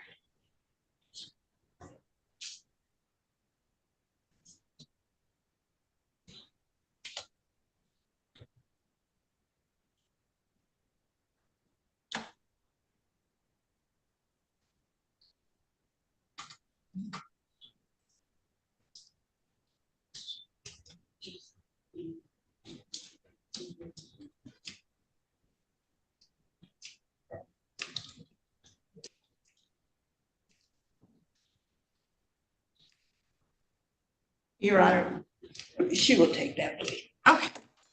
All right, so it'll be 200 to 1,000. Okay, all right. So, Ms. Ruiz, you want to raise your right hand? I need you to scoot up to the microphone a little bit, so Ms. Underwood will move away a little bit. Okay. Do you solemnly swear or affirm to tell the truth, the whole truth, and nothing but the truth? Yes. All right, so I'm gonna need you to speak up because we record this. Yes. Can you state your full name for the record? Angelita, Ruiz. Okay, so we're not picking you up because you are kind of quiet, so step closer to the microphone. And you can yell it. All right, Angelita, Ruiz. Okay, perfect. So, Miss, you have heard the statement of your attorney and the prosecuting attorney. Is it your intention to plead guilty to malicious destruction of property, 200 to 1,000, which is a 1-year misdemeanor? There's an agreement of no upfront jail. I don't think there was a discussion about probation or not, but there is $100 in restitution. Is that correct, Ms. McClure? That is correct. And you'll be able to pay that by sentencing, which is like 6 weeks out, correct? Yes. Okay. Now, are you satisfied with Ms. Underwood as your attorney and the advice that she's given you? Yes. All right. Do you understand the maximum penalty for this offense could be up to 1 year in jail, but the agreement is no upfront jail? Right. Okay. Now, other than that, neither the prosecutor, the defendant, nor anyone on the defendant's behalf has discussed a possible sentence with the court. Is that correct, Ms. Underwood? That's correct, Your Honor. Ms. McClure? That's correct. And Ms. Ruiz? Yes. Okay. If a guilty plea is accepted, there will be no trial. This means that you will be giving up rights you would have had at trial. I'm going to explain those rights to you now to make sure that you understand them. You have a right to a speedy public trial by jury. You may ask for a non-jury trial, and if the prosecutor and court agree, you can have a non-jury trial. You have the right to be presumed innocent until proven guilty beyond a reasonable doubt. You have the right to have the prosecuting attorney prove beyond a reasonable doubt that you are guilty, and you do not have to prove anything. You have the right to be present at trial and have witnesses against you appear at your trial and to ask those witnesses questions. You have the right to have the court order any witnesses you have for your defense to appear at the trial. You have the right to remain silent during your trial, not to have your silence used against you. However, you also have the right to testify at your trial if you want to testify. Do you understand that if your plea is accepted, you may be giving up the right to appeal issues that would otherwise be appealable if you were convicted at trial? Do you understand that? Yes. Do you understand that if your plea, that any appeal from the conviction and sentence pursuant to the plea will be by application for leave to appeal and not by right? Yeah. Okay. It just means if you've been convicted at trial, you have an automatic right to an appeal. Okay. But if you enter a plea, you have to file a request for that. Okay? All right, yes. Do you have any questions about the rights that are given to you? All right. How do you plead to the charge that on or about December 19th of 2022 in Madison Township in the county of Lenawee, that you did commit the offense of malicious destruction of personal property, 200 to 1,000, guilty or not guilty? All right. Has anyone made any threats or promises to you to induce you to plead guilty to this charge? No. Do you understand that if I accept this plea, you will be giving up any and all claims that your plea is given as a result of promises or threats that were not disclosed to the court on the record during this hearing, or that it was not your own choice to enter the plea? Do you understand that? Yes. Is the prosecutor or defense counsel aware of any promises or threats or inducements other than the plea bargain to induce the defendant to plead guilty? Ms. Underwood? No, Your Honor. And Ms. McClure? No, Your Honor. All right, so there is an agreement there being no upfront jail, but has your attorney promised you any other type of sentence? Like fines and costs or terms of probation? That's like, what? The restitution, right? Yeah, restitution is 100 and fines and costs? Yeah. Okay. Is it your own choice to plead guilty? Yes. All right, so Ms. Ruiz, on December 19th of 2022, were you in Madison Township in the county of Lenawee? Yes. All right, so did you do some damage to a Chevy Trax? Yes. Yes or no? Yes. And what was the damage said to have been? But it's, Like, can it? Yeah. All right. And for all your information, the damage was valued at somewhere between $200 to $1,000. And then your restitution would be $100 for the deductible, correct? Okay. We're not picking Judge Johnson. I know. Can you say that a little bit louder? Yes. Okay. And are you satisfied, Ms. McClure? And you intentionally did that damage, correct? It wasn't accidental. Oh, it's accidental, but yes. Is the answer yes? Okay. I accept the plea. It has been given. Has the court complied with MCR 6.302 B, C, and D? Ms. Underwood? It has, Your Honor. Ms. McClure? It has, and I just wanted to say for the record, the total amount of damage was $1,968, and the deductible's $100. The restitution is only $100. Yeah, but just so we have an accurate plea, I just wanted to state what the amount of the damage was. Okay. All right. I did ask her if it was between 200,000, but yeah, it's over that. So, all right. I accept the plea. It has been given understandably, voluntarily, and accurately. The defendant has full knowledge of her rights. She does have competent counsel. This court has made no agreement regarding the possibility of a plea or possible sentence in this case with the prosecutor, the defense attorney, the defendant, or anyone acting in the interest of either of them. I'm going to refer this matter to district court for a pre-sentence report because it's a misdemeanor, okay? Okay. So I'm going to set sentencing for July 5 at 8:15. Are you in town? Yes. Okay, so I'm gonna set sentencing for July 5 at 8:15 in the morning. Not tomorrow, but next Thursday morning, I need you to report to the district court probation department and check in with them between 8 and 10. Okay. All right, because they'll be preparing the pre-sentence report. They will meet with you, be truthful with them about your background, the events that occurred. Yes. They'll prepare a report. We'll get that to Miss Underwood. Call her about a week before sentencing. Okay. She'll review that with you and then we'll be back here. And Miss Adams, could I get a notice of hearing for Miss Ruiz? So July 5 at 8:15, be truthful with them about your background, the events that occurred. Miss McClure, you're really good about it. You'll get me a notice of hearing today. Is that correct? Or I mean, an updated, amended felony information with the edit count too. Yep, I've already emailed it. Yep. Excellent.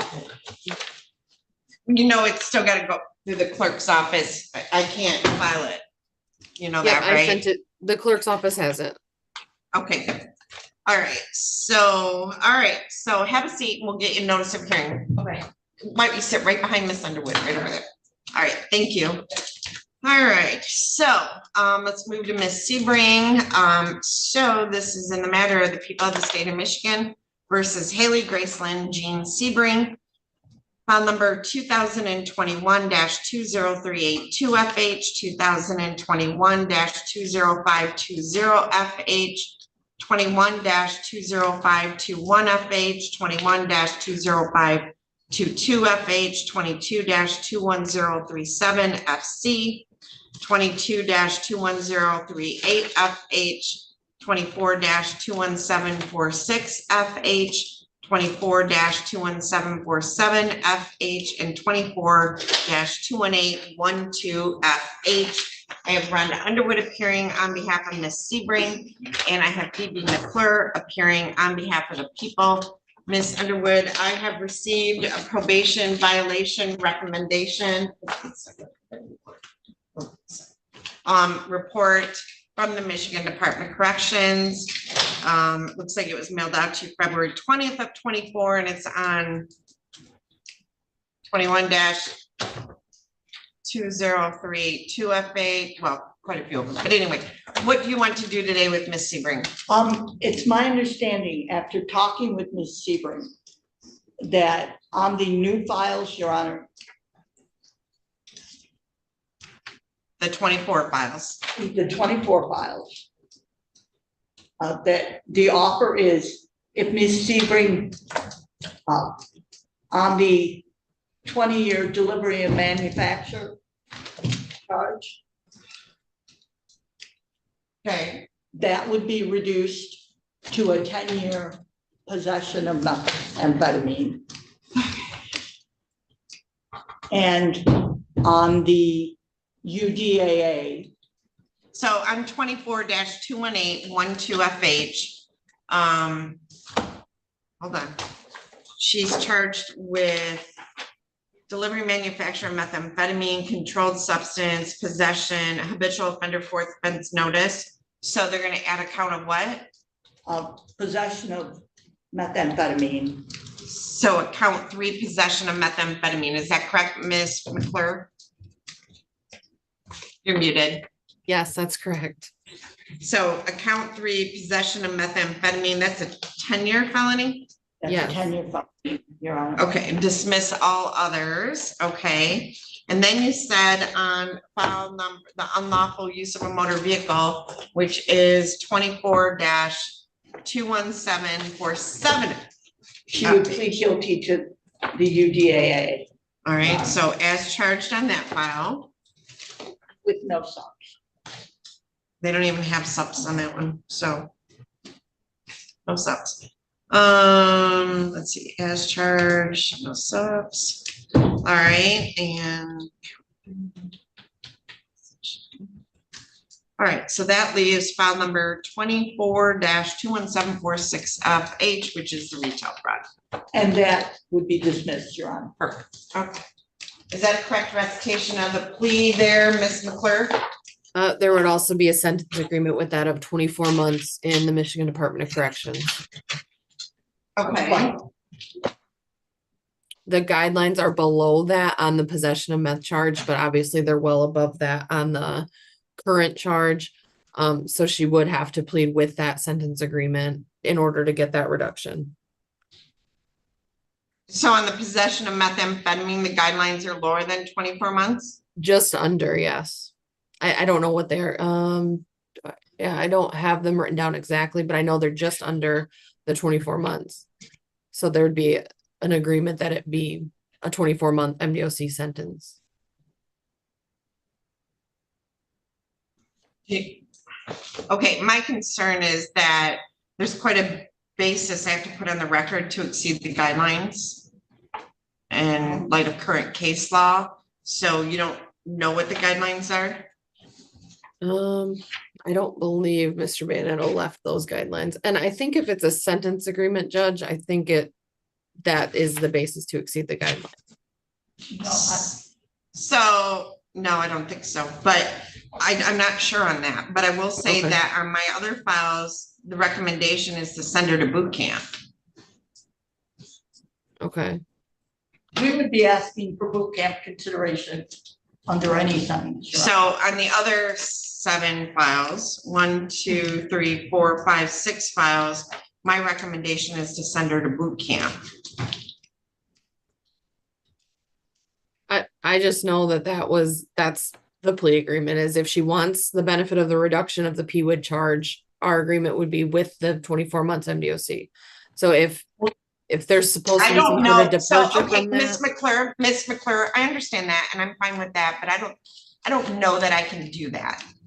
I don't know that I can exceed the guidelines on that basis, just because we just had a bunch of changes, new case law come down, and there's quite a bit I need to place on the record to be able to exceed the guidelines. So I guess I would like to know what the guidelines are, because if they're 0 to 17, I can't do that. Okay, I would defer to Mr. Banetto then, and maybe we need some sort of bench conference or something between you and Miss Underwood. I did look into it on a different case that I had, and it's a case I have with actually Mr. Jones and Judge Olsaver right now, and I know that is permissible from what I looked up. But as far as for this case goes, I would just ask that you guys defer then to Mr. Banetto, because I think he knows what the guidelines are, and I don't have them in front of me. My sentence recommendation is for boot camp. So if I give her 24 months and they send me a request for boot camp, I would pre-approve her for boot camp, which means she'll get out in 120 days. Right. So again, so does that maybe confer with Mr. 24 months preclude boot camp? I don't know. That would maybe be a question. It was silent on boot camp, Your Honor. I mean, if it includes boot camp, I'm fine. I think we would be fine on that, but I guess I'd like to know what I don't want to go into it blindly, not knowing what the guidelines are. Yeah, So, I understand that. Ms. Adams, would it be all right to set something for tomorrow morning? I don't know I have the book. I know how bad my tomorrow is. Hold on. She's laughing at me. Yes, it would be bad. Okay. Looks like Mr. Bandetto's available tomorrow morning. Is Mr. Bandetto? What's going on? To Zoom review, 10:30 in person. All right, so Ms. Underwood, I'm assuming I have you all morning tomorrow on sentencings. Would Mr. Bandetto be available tomorrow morning at 8 a.m.? Yes, yeah, he's available. Okay, so Ms. Underwood, we're gonna, and I want to make sure, because I have a recommendation from MDOC on our other files, that everything is gonna work out. So Ms. Sebring, I'm gonna set this over to tomorrow morning at 8 o'clock. Just to bring you over and have a bench conference with Ms. Underwood and Mr. Bandetto, okay? Yes, ma'am. Thank you. You're welcome. All right, so we'll be back tomorrow morning at 8 o'clock. All right? Thank you very much, Your Honor. Thank you. Sorry, Ms. Adams. All right, so now, what is your name? Say it again. Okay. Yep. All right. So Rhonda, I have 2 of yours left. James Derby. And I'll go back and talk to Mr. Okay.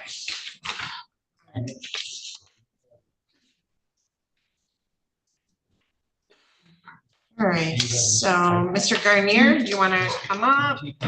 Yeah. Hello? Mr. Keeble is back there? Yes. Yeah, he's with MDOC. He's back there.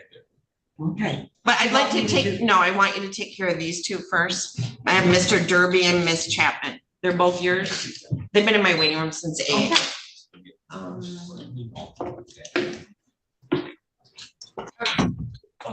right. So why don't you go stand next to your attorney, okay? This is in the matter of Mr. Derby will be right with you. When Miss Underwood logs in, I'm going to open up a breakout room to put you and Miss Underwood in. So you'll get an invitation and just go join that breakout room. All right. Okay. All right. It'll just be a minute. She's logging in. Let me get rid of the gel. Okay. So this is in the matter of the people of the state of Michigan versus Jonathan Andrew Garnier.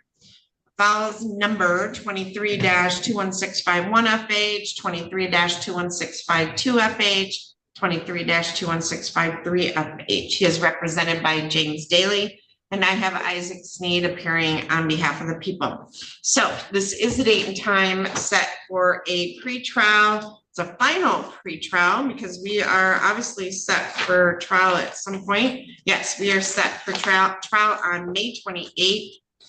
Coming up next week at 9 a.m. on file number 21651FH. So, Mr. Daly, how would you like to proceed today? I believe we have resolved this matter. Excuse me. Mr. Garnier will plead guilty to 2 misdemeanors. Brandishing a weapon and receiving and concealing stolen property. Brandishing a firearm and receiving and concealing stolen property. In return for that plea, we believe the original charges will be dismissed. Okay, along with the absconding. Yes. Okay, so receiving, so on file number 23-21651FH, Mr. Sneed will be adding a count 2, receiving and concealing. Is there any other information on that? Is it like 200? I don't remember what receiving and concealing language is anymore. Is it 93 day or 1 year? It's receiving and concealing stolen property, $200 to $1,000, which is punishable by up to 1 year, Your Honor. Okay. And then brandishing a firearm, is that like a 93 day? Brandishing a firearm is a 90-day. 90 day, okay. All right, so, and that will be an added count. Let's see here. Added count 2, okay. And Millie Bros. All right, so, and I always ask you, because I like your last name, but it's Garnier. Yes, ma'am. Okay, do you want to raise your right hand? Do you solemnly swear or affirm to tell the truth, the whole truth, and nothing but the truth? Speak up, please. Yes, ma'am. Thank you. He's very soft-spoken. All right, so Mr. Garnier, you have heard the statement of your attorney and the prosecuting attorney on file number 23-21651FH. Is it your intention on that file to plead guilty to an added count 2, receiving and concealing stolen property, 200 to 1,000, which carries a maximum penalty of up to 1 year in jail? Yes, ma'am. Okay, so you gotta speak up loud for me. Mr. Daly, scooch over a little bit for him to stand up there a little bit more closer. He's soft-spoken.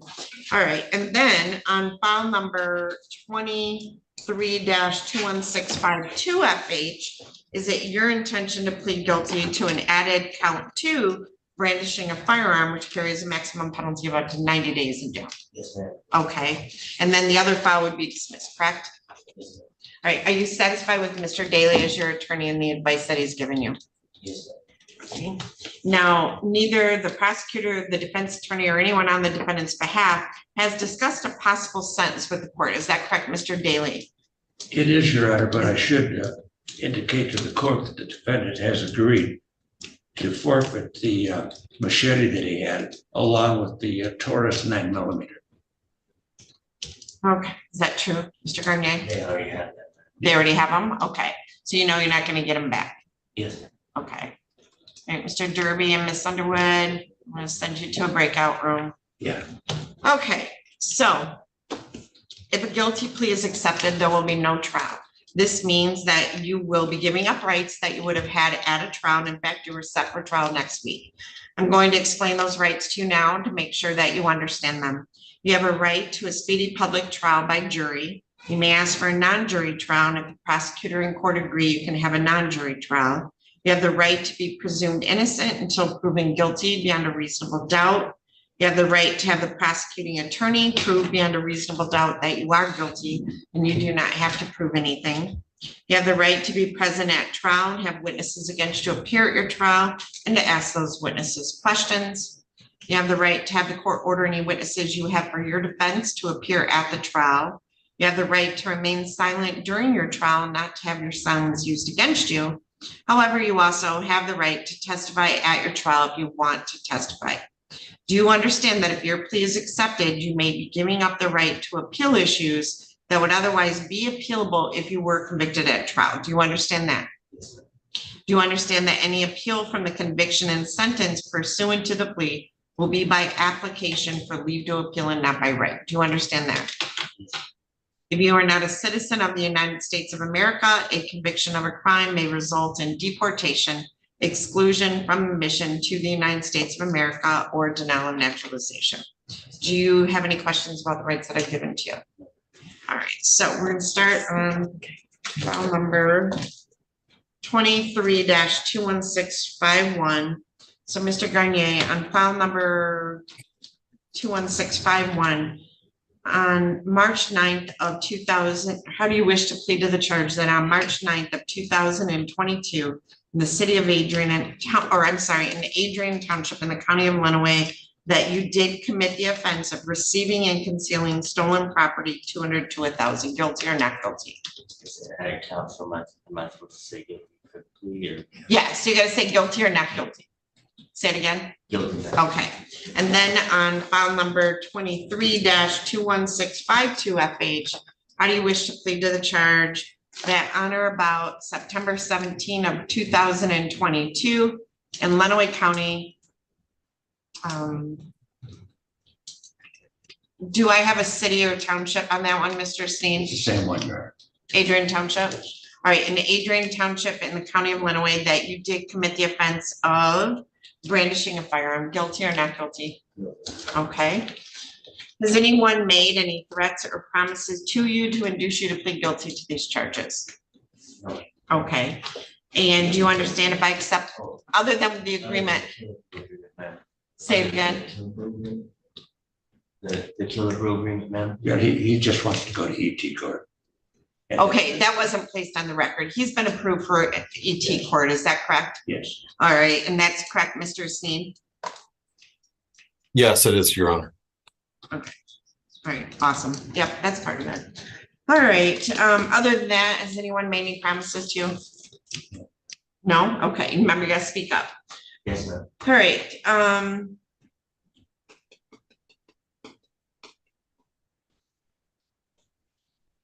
has your attorney promised you any other particular sentence or estimate what your sentence will be? No, ma'am, just the killer agreement and the veteran court. Veteran or ET? Veteran court. Okay, so is he pre-approved? I know that I've already done the screening for veterans court. for Veterans Court, so not ET Court, Veterans Court. Veterans. Okay, all right. Okay, great.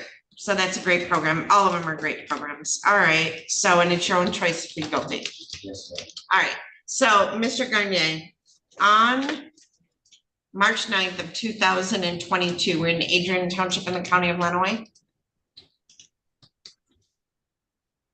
Yes. You're on Wisner, right? Did you, okay, so you went. Okay, so we're pleading to the receiving and concealing stolen property, right? Yes, ma'am. Mr. Daly, well, I can ask you, so at some point you received some property from someone that was stolen, correct? I No, lived in a house with people and I'm not sure what they did. so you went to a house with some people, They- hold on, Mr. I Garnier, lived it. hold on, let me go through this with you, hold on. I apologize. So there's a house located at 5884 Wisner Highway, and that's here in Lenawee, right? I have no idea. But you went to this house with somebody. Mr. Daly, you want to help me out on this? Your Honor, there was a breaking and entering at the house. He claims he was not present there. We were going to file an alibi defense on that. In the meantime, he's accepted a plea to 2 misdemeanors because Can we change this to found a no contest plea, Mr. Sneed? No objection. Thank you. All right, so Mr. Garnier, would you like to change your plea from from guilty to no contest for civil liability purposes so that, or lack of memory, would you like to plead no contest and then they'll put the basis on the record? Yes, ma'am. Okay, so I will change your plea to no contest. So Mr. Daly or Mr. Sneed, who would like to place the factual basis on the record? I could do that, Your Honor. Mr. Daly will do that. Mr. Sneed, is that all right? Yes, thank you, Your Honor. Okay, so March 9th of 2022, Adrian Township in the county of Lenawee. On March 9th, did you? Nope. Contact? Nope. If it's no contest, can you just tell me what happened? Oh, okay. On that particular day, he was contacted by the police. When they stopped him, he was in possession of a Luger 9mm. That's where the brandishing charge came from. As it relates to the additional charge, stealing and concealing property, that went along because he was stopped by the police at that time. These are the resolutions that we have in order to avoid the misdemeanors and get him to take the steal. Okay, so Mr. Sneed, would you agree that the police report that was drafted by Corporal Keith Gorney would indicate that on March 9th of 2022 in Adrian Township in the county of Lenawee, that he was with individuals that broke into or entered without permission a home located on 5884 Wisner Highway in Adrian Township? Correct, Your Honor. And at that time, he was pulled over at some point that on September 17th of 2000 and, well, okay. And at that time, when he entered that, where he was with the people that entered that property, My understanding, Judge, is that there was the people entered the property There was a Harley Davidson motorcycle that was removed from the property, but later found close in proximity to the property in a ditch. So the receiving and concealing would pertain to that Harley Davidson motorcycle. Would you agree with that? I would agree with that. That's what we have agreed to. Okay. To achieve this result. Okay. All right. And then on file number 23-21652FH on Mr. Sneed, the police report would indicate that on September 17th of 2022 in Adrian Township in the county of Lenawee, that the defendant had a weapon in his possession, either a machete or a pistol, and it was concealed, and he brandished it in some way, or it was concealed on his purposes under count 1 for purposes of the plea to count 2. That is correct, Your Honor. Thank you. Okay. And was it in your vehicle? No, it was on. It was on you? Yes, ma'am. So, I say it again? I was riding a bike, ma'am. Okay, so on that day, you were in Adrian Township in the county of Lake riding your bike. It was Madison Township, ma'am. Madison Township? Yes, ma'am. So you were riding your bike and you had a gun on you? Yes, ma'am. Okay, and you didn't have permission to carry a concealed weapon? No, ma'am, not in state. No. Was there a machete involved? I had a machete in my back. You had a machete in your backpack? Yes, ma'am. Okay, and a gun? Yes, ma'am. Okay, and okay, are you satisfied with that one, Mr. Steen? I am. Thank you, Your Honor. All right, so based on the information placed on the record and contained in the police report on file number 23-21651FH, the court finds beyond a reasonable doubt that on March 9th of 2022 in Adrian Township in the county of Lenawee, the defendant was present with another group of individuals who broke into and entered without permission a dwelling located at 5884 Wisner Highway. A motorcycle was taken by some of the individuals and put into a ditch and concealed in that ditch. So pleading to the no contest to the elements of count 1, I do accept the plea of receiving and concealing stolen property, 200 to 1,000.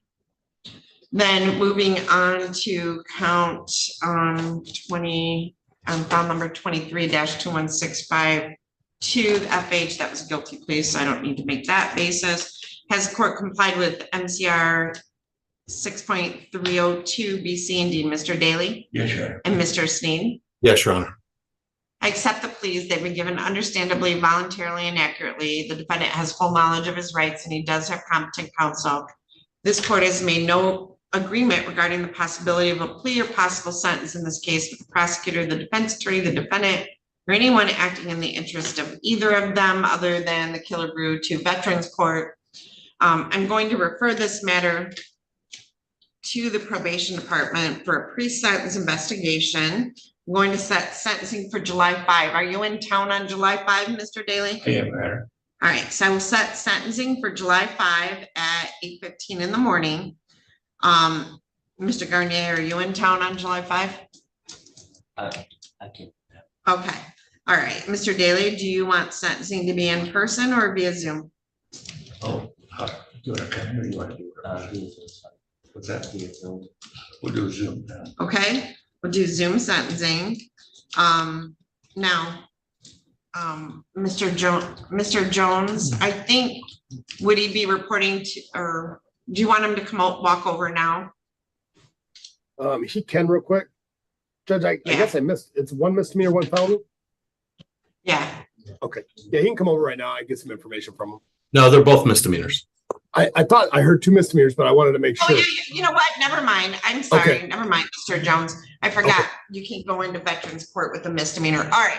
So, Mr. Garnier, next Thursday, I need you to go to the district court probation department on the first floor because it's a misdemeanor. So you'll be on district court probation, but you'll also be monitored by Ms. Teskey up here for Veterans Court. You got that? So it's kind of like you're going to have 2 people monitoring you. So next Thursday, not tomorrow, a week from tomorrow, report to district court probation between 8 and 10. You'll meet with Mike McCarron. He'll do a PSI, be truthful with them about what happened on the count that you pled guilty to. You don't have to make a statement on the receiving and concealing because you pled no contest. And then he'll prepare a pre-sentence report. We'll provide that to Mr. Daly. Mr. Daly and you can review that about a week before sentencing. I'll set sentencing for July 5 at 8:15. Miss Adams, could I possibly get a notice of hearing for him? And but I need you to continue reporting to Miss Teskey and doing your involvement in Veterans Court because you're already going, right? No, I haven't started yet. Okay, you haven't started yet? So you need to step over and see if Miss Teskey's here to talk to her. But do you have her phone number? No. Where is she at? Is that the lady that was the last time? For Veterans. Speak to for Veterans Court? Yeah. Is she downstairs in the front of the court? No, yeah, Teresa Rubley is.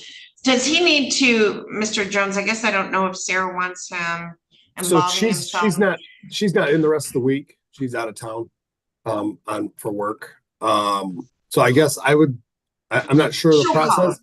Yeah, her number's on our door if he wants to come over and give him her number, or he needs to make contact with her next Tuesday. So why don't you, when you come in next Thursday to district court, step up here and check in, or you might receive a call from Ms. Teskey and it'll say state of Michigan or unknown. Make sure your voicemail's set up so people can leave messages, and then make sure you check those because if she calls, you'll need to call her back, all right? Okay, so we'll see you back on July 5. Have a seat right over there and we'll get you notice of hearing, all right? And then we'll transfer the case after sentencing down to Judge Olsiver. Thank you. All right, Mr. Daly, thank you very much. Thank you.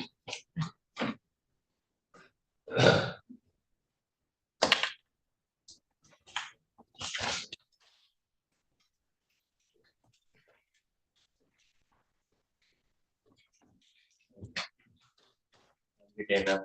Thank you.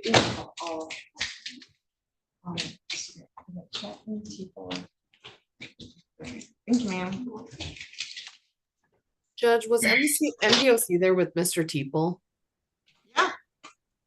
Oh, okay. All right. I hadn't heard anything of that last one, so I was just checking.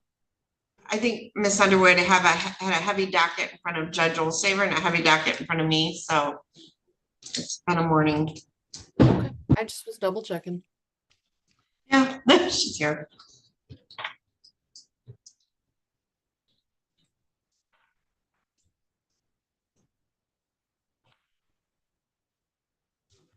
Perfect timing, Miss Underwood. Let me close these breakout rooms. Have you already talked to your guy with MDOC? No, Your Honor. They couldn't accommodate me. No, I meant this morning. No. Oh.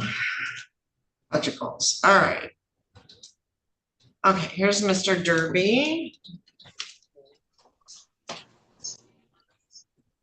All right, this is in the matter of the people of the state of Michigan versus James Edward Derby, file number 23-21594FH. I have Rhonda Underwood appearing on behalf of Mr. Derby, and I have Amanda Wagner appearing on behalf of the people. This is a date and time set for pretrial. We are scheduled for trial on June 4 at 9 a.m. The defendant is charged with resisting and obstructing a police officer, which is a 2-year felony, except he has a third offense notice. So it becomes a 4-year felony. And I think his guidelines also go up too. So Ms. Underwood, how would you like to proceed today with Mr. Derby? Your Honor, the offer from Ms. Wagner is an attempt, a 1-year misdemeanor with no upfront jail. Mr. Derby wishes to avail himself of that offer today, Your Honor. All right. So Mr. Derby, thank you this morning. Ms. Underwood, I think the court scheduled all her cases on the same day. So she's been running around like a wild woman this morning. So I appreciate your patience. So sir, can you raise your right hand? Do you solemnly swear or affirm to tell the truth, the whole truth, and nothing but the truth? Yes. Can you state your full name for the record for me? James Edward Derby. Thank you, sir. You can put your hand down. So, Mr. Derby, you have heard, and Miss Wagner, that is the plea offer. It is, Judge. All right. So, Mr. Derby, you have heard the statement of your attorney and the prosecuting attorney. Is it your intention today to plead guilty to an added count 2, attempted resisting and obstructing, which carries a maximum penalty of up to 1 year in the county jail and a $2,000 fine? Count 1 would be dismissed, as well as your habitual offender third offense notice. So is it your intention to plead guilty to that day, today? Yes, Your Honor. All right. Are you satisfied with Ms. Underwood as your attorney and the advice that she's given you? Yes. Neither the prosecutor, the defendant, nor anyone on the defendant's behalf has discussed a possible sentence with the court. Is that correct, Ms. Underwood? It is, Your Honor. And Ms. Wagner? Yes, Your Honor. You want to have him bring MDOC down? All right. If if a guilt, and is that true as far as you're aware, Mr. Derby? Yes. All right. If a guilty plea is accepted, there will be no trial. This means that you will be giving up rights you would have had at trial. I'm going to explain those rights to you now to make sure that you understand them. First, I apologize. So you have a right to a speedy public trial by jury.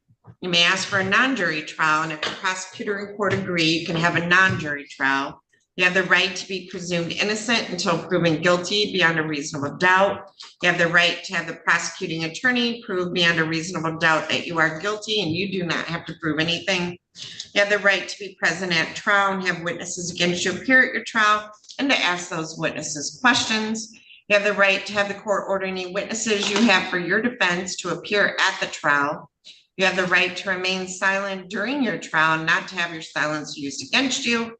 However, you also have the right to testify at your trial if you want to testify. You understand that if your plea is accepted, you may be giving up the right to appeal issues that would otherwise be appealable if you were convicted at trial. Do you understand that, Mr. Derby? Yes, Your Honor. Do you understand that any appealing from the conviction and sentence pursuant to the plea will be by application for leave to appeal and not by right? Do you understand that? Yes, Your Honor. If you are not a citizen of the United States of America, a conviction of a crime may result in deportation, exclusion from admission to the United States of America, or denial of naturalization. Do you have any questions about the rights that I've given to you? No, ma'am. All right. Mr. Derby, how do you wish to plead to the charge that on or about August 21 of 2023, and there's no venue on this, so do we know where this occurred, Ms. Wagner? It just says Lenawee County. It was in Morenci, Michigan. Okay. Can you make a note? We have a lot of these that come through. Can you let whoever does the know that we need that? Yes, I will. All right. So, Mr. Derby, on August 21 of 23, were you in Morenci in the county of Lenawee? Yes. All right. And on that, how do you plead to the charge then that you committed the offense of attempted assaulting, resisting, and obstructing a police officer? Guilty or not guilty? Guilty. All right. Has anyone made any threats or promises to you to induce you to plead guilty to this charge? No. Do you understand that if I accept this plea, you will be giving up any and all claims that your plea is given as a result of promises or threats that were not disclosed to the court on the record during this hearing, or that it was not your own choice to enter the plea? Do you understand that? Yes.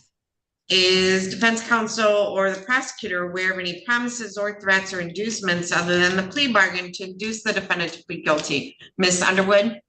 No, Your Honor. And Ms. Wagner? No, Your Honor.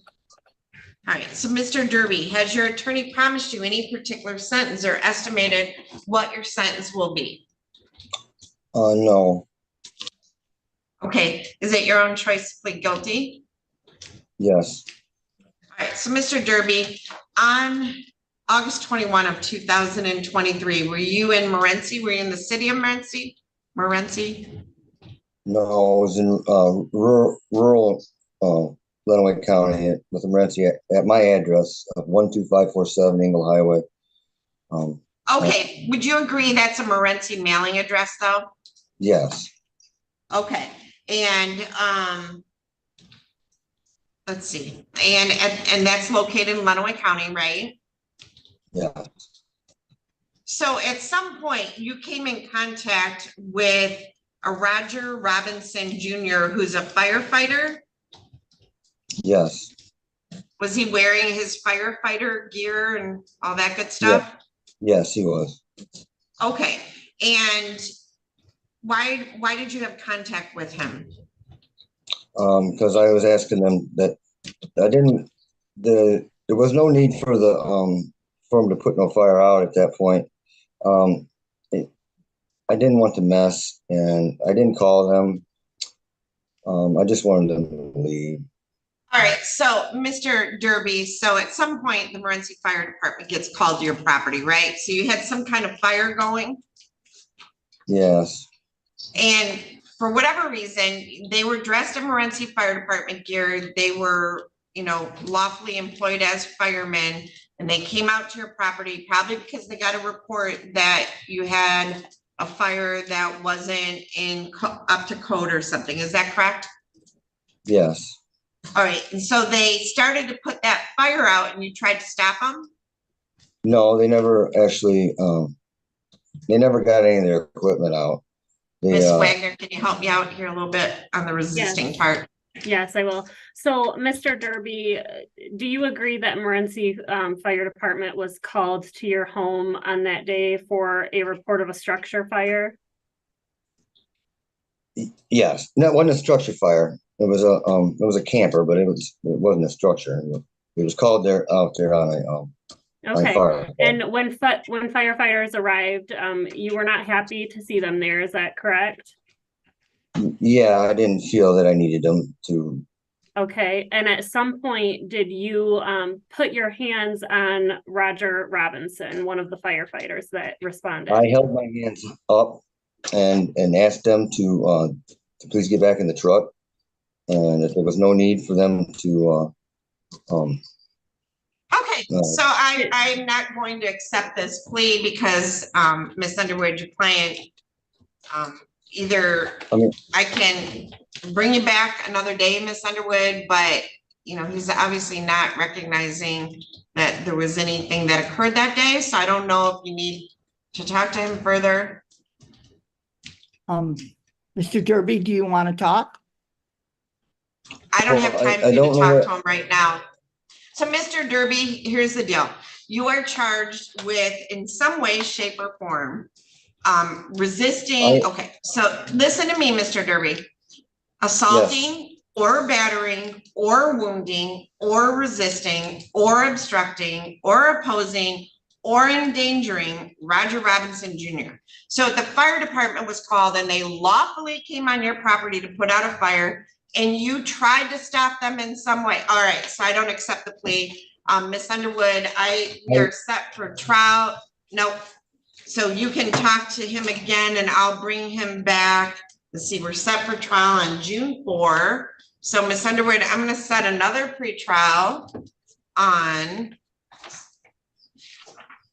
I'm gonna set another pre-trial on May 29 at 8:30 in the morning, Ms. Underwood. And that'll give you a chance to talk to him and see whether there's gonna be a no contest or a guilty. So I'm gonna set this over to May 29 at 8:30 in the morning. Mr. Derby, you need to reach out to your attorney and speak with her, all right? Yes. And Ms. Underwood, if you can do the stip in order to adjourn, I would appreciate it. Thank you. I would be happy to, Your Honor. All right, so we'll see you back next Wednesday, Mr. Derby. If you can speak to your attorney before that, make sure you get a hold of her, all right? I will. Thank you. Okay. So Ms. Underwood's in the back in a breakout room, so I'm gonna do you after this next one, okay? So that she can come in and talk to you. All right, so I've got Chapman and Ms. Underwood. I had Mr. Teeple brought down and you can always speak to him in the courtroom if you need to. Thank you. Do I hang up? Yep, just hang up, Mr. Derby. You're all set. Okay. All right, Ms. Chapman, if you could start your video and unmute your device. Your hair looks fabulous, by the way. Thank All right, you. This is in the matter of the people of the state of Michigan. Is it Alana or Elena? Alana. Alana Jade Chapman, file number 24-21793FH. This is the date and time set for the first pretrial in this matter. I run Underwood on behalf of Ms. Chapman, and I have Isaac Sneed appearing on behalf of the people. So, Ms. Underwood, how would you like to proceed with Ms. Chapman? Your Honor, hang on, I'm sorry.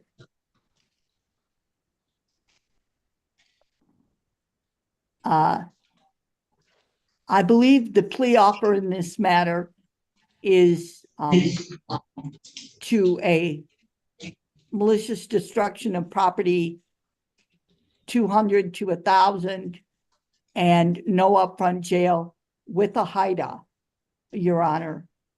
And I believe Ms. Chapman wishes to accept that offer. Is that a correct recitation of the plea, Mr. Sneed?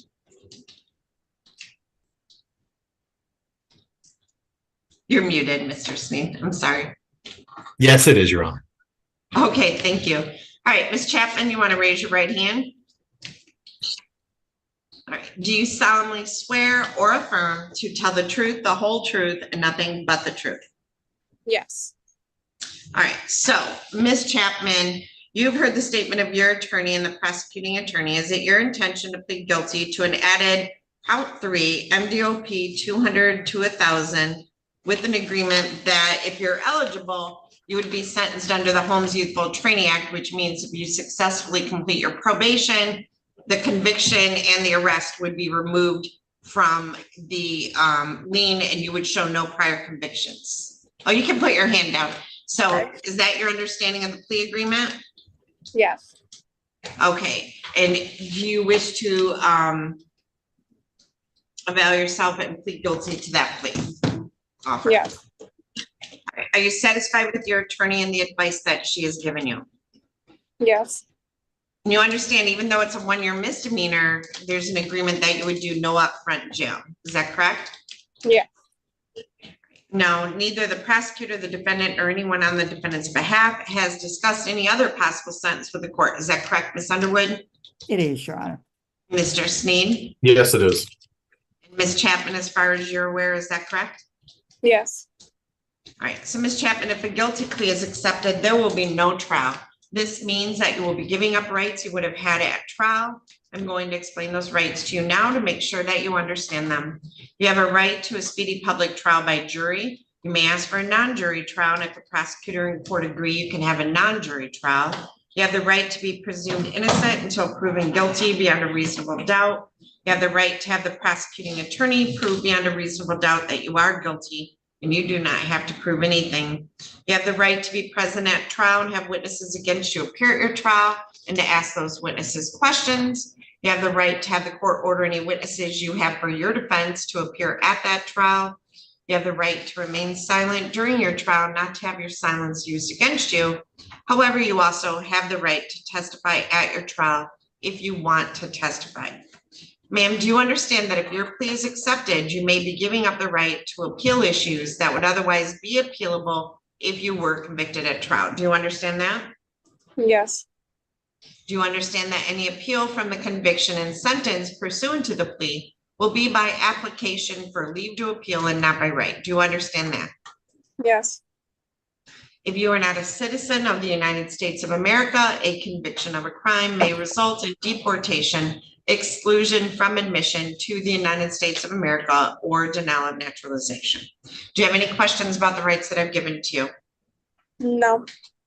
All right, so Ms. Chapman, how do you plead to the charge that on or about April 7th of 2021 in Woodstock Township in the county of Lenawee, that you did commit the offense listed on a new amended information on count 3, malicious destruction of property, 200 to 1,000, guilty or not guilty?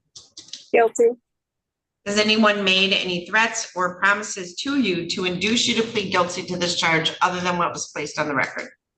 No. Do you understand if I accept this plea, you will be giving up any and all claims that your plea is given as a result of promises or threats that were not disclosed to the court on the record during this hearing and that it was not your own choice to enter the plea. Do you understand that? Yes.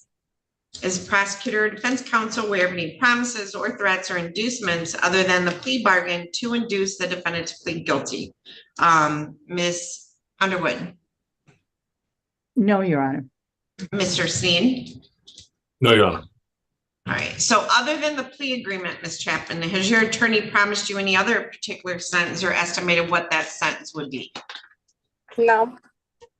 Is it your own choice to plead guilty? Yes.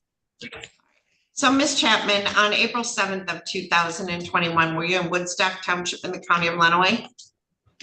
Yes. Okay, now you're from downriver, so you're not from this area, is that correct? Yeah. All right, okay. And at that time, did you cause damage to a golf cart? I was there. I'm not. I rode in the golf cart. I didn't cause exactly damage. Okay, so you were with a group of people, if I remember this case correctly, correct? Yes. And you guys, somebody in that group stole some golf carts, correct? Yeah. It sounds like there was a lot of alcohol involved that day, and everybody took off on these golf carts they didn't own, and they went joyriding, right? Yes. And you were with them, and you were on that golf cart. Yes. Okay, so you may not have been driving it, but you were involved in it, correct? Yes. And those two golf carts were pretty destroyed by the time you guys were done with them, correct? Yeah. Okay. All right, and you guys didn't have permission to ride on those golf carts or cause damage to them, correct? No. Okay. Mr. Sneed, are you satisfied with the plea? We just stipulate, and you may have covered this, Your Honor, the value is between 200 and 1,000. Okay. And even though I know the damage was more, for purposes of the plea, you would say the damage was between 200 and 1,000, correct? So, Ms. Chapman, I recognize that damage to the golf carts was more than that, but you pled to a misdemeanor with damages between 200 to 1,000. So, would you agree with that? Yeah. Okay. Has the court complied with MCR 6.302 B, C, and D? Ms. Underwood? It has, Your Honor. Mr. Steen? Yes, thank you, Your Honor. All right, I accept the plea. It has been given understandably, voluntarily, and accurately. The defendant has full knowledge of her rights, and she does have competent counsel. There is an agreement on the table, and the court will, of course, honor that agreement if she qualifies. But other than that, the court has made no agreement regarding the possibility of a plea or possible sentence in this case with the prosecutor, the defense attorney, the defendant, or anyone acting in the interest of either of them. I'm going to refer this matter to the probation department for a pre-sentence investigation. It's a misdemeanor. So, Ms. Chapman, I'm going to set sentencing for July 5. Are you in town on July 5? July 5th? Yeah, I should be. Yes. All right. So, do you want to appear for sentencing via Zoom or in person? Zoom would be better. So it's a far drive. Okay, it is a far drive. So I am going to give you a phone number that you're going to need to call because you're not local. I need you to call the district court probation officer who will be handling this file, okay? All right, let me grab a pen real quick. Mm-hmm.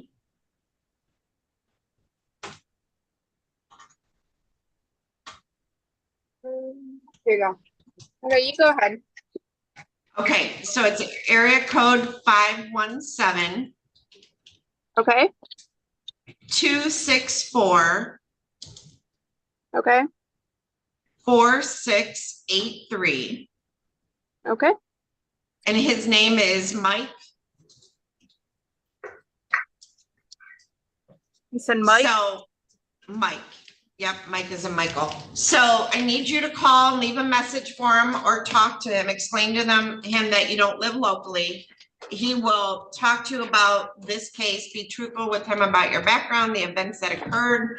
And then he'll prepare a pre-sentence report. We'll provide a copy to Ms. Underwood, give Ms. Underwood about a call about a week before sentencing to review that with her. And then we'll see you back on July 5 at 8:15 in the morning via Zoom. All right?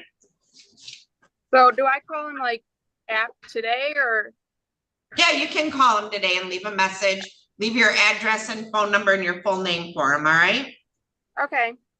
Thank you. All right, and we'll see you back on July 5 at 8:15. Okay.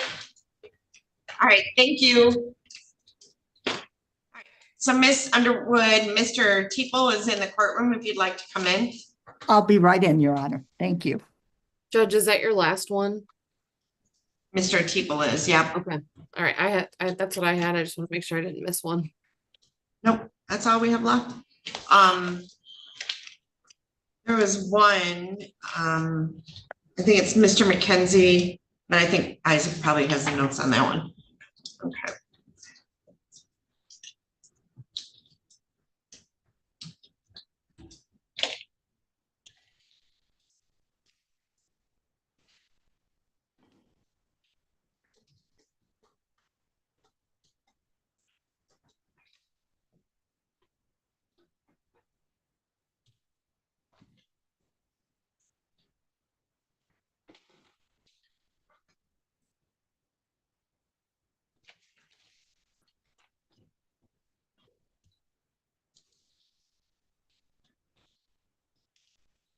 Ms. Underwood, do you need a moment to speak with Mr. Teeple? Yeah, if I could have just a minute. Okay, so Ms. Spade and I will vacate the courtroom and give you a chance, and I'll put the courtroom in the waiting room. And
I don't have my glasses, but Can you stand? Becky, can you bring me my glasses? They're on your desk. Okay, so we are back on the record in the matter of people of the state of Michigan versus Zane David Teeple. And it's pronounced Zane? Yes? Okay. Please speak up, sir. Please speak up. Thank you. Oh, thanks. File number 2024-21774FH of Rhonda Underwood appearing on behalf of Mr. Teeple. And I have Phoebe McClure appearing on behalf of the people. Did he get fingerprinted this morning? Awesome. Okay, so we got fingerprints. So Miss Underwood, this is date and time set for, oh gosh, this is arraignment? Or did we It's already arraign pre-trial. them? Oh, no, we arraigned them. So it's first pre-trial. So how would you like to proceed today, Miss Underwood? Your Honor, I've spoken with Ms. Ms. McClure, I apologize, in this matter, and with Mr. Teeple. Ms. McClure has offered an attempted account to an amended attempted assault of a prison employee, Your Honor. A 2.5-year misdemeanor, or 2.5-year felony, I apologize. And I would be asking the court for Cobb's consideration to the low end of the guidelines in this matter, Your Honor. Okay. Is that a correct recitation of the plea, Ms. McClure? It is, but I don't believe Miss Underwood or myself have done guidelines, so I don't know what the Cobb's would be. Just to the low end of the guidelines? That's fine. I don't know if we had a Okay. Cobb's evaluation or not, but I'd be fine with She that. asked for a Cobb's, that's all. Okay, but you don't have any position on that, Ms. McClure? No, I don't. And you'll file an amended information today if you haven't already sent it over? Yep, I'm working on it right now. Mr. Teeple, you want to raise your right hand? Do you solemnly swear or affirm to tell the truth, the whole truth, and nothing but the truth? Yes, ma'am. All right, so you're kind of soft-spoken, so take a step forward up and then speak a little bit louder for me, okay? Yes, ma'am. Okay, you can put your hand down. Can you state your full name for the record? Zane David T. All right, thank you, sir. Now, you heard the statement of your attorney and the prosecuting attorney. Is it your intention to plead to an amended information added count to attempted assault of a prison employee? Yes, ma'am. Do you understand the maximum penalty for that offense could be up to 2.5 years in prison and or a $2,500 fine? Yeah. Do you understand, even though there's a Cobb's discussion that you would be sentenced to the low end of the guidelines, if it were a prison term, it would stack on the sentence you're currently serving? Do you understand that? Yes, ma'am. Okay, because you're a prisoner of the MDOC. All right. Now, you're satisfied with Miss Underwood and the advice that she's given you? Yes, ma'am. All right. Neither the prosecutor, the defendant, or anyone on the defendant's behalf has discussed any other possible sentence with the court other than a Cobb's to the low end of the guidelines. Is that correct, Miss Underwood? It is, Your Honor. Miss McClure? That's correct. And Mr. Teeple, is that correct as far as you're aware? Yes, ma'am. All right. So, sir, if a guilty plea is accepted, there will be no trial. This means that you'll be giving up rights you would have had at trial. I'm going to explain those rights to you now to make sure that you understand them. You do have a right to a speedy public trial by jury. You may ask for a non-jury trial, and if the prosecutor and court agree, you can have a non-jury trial.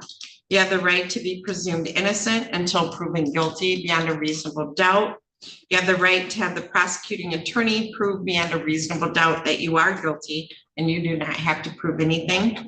You have the right to be present at trial and have witnesses against you appear at your trial and to ask those witnesses questions. You have the right to have the court order any witnesses you have for your defense to appear at the trial. You have the right to remain silent during your trial, not to have your silence used against you. However, you also have the right to testify at your trial if you want to testify. Do you understand that if your plea is accepted, you may be giving up the right to appeal issues that would otherwise be appealable if you were convicted at trial? Do you understand that? Yes, ma'am.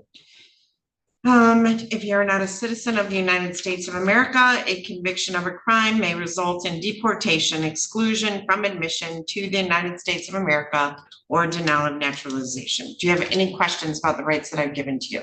No, ma'am. Okay, so Mr. Teeple, how do you plead to the charge that on or about September 1 of 2023 in Madison Township in the county of Lenawee, that you did commit the offense of attempted assault of a prison employee? Guilty or not guilty? Guilty.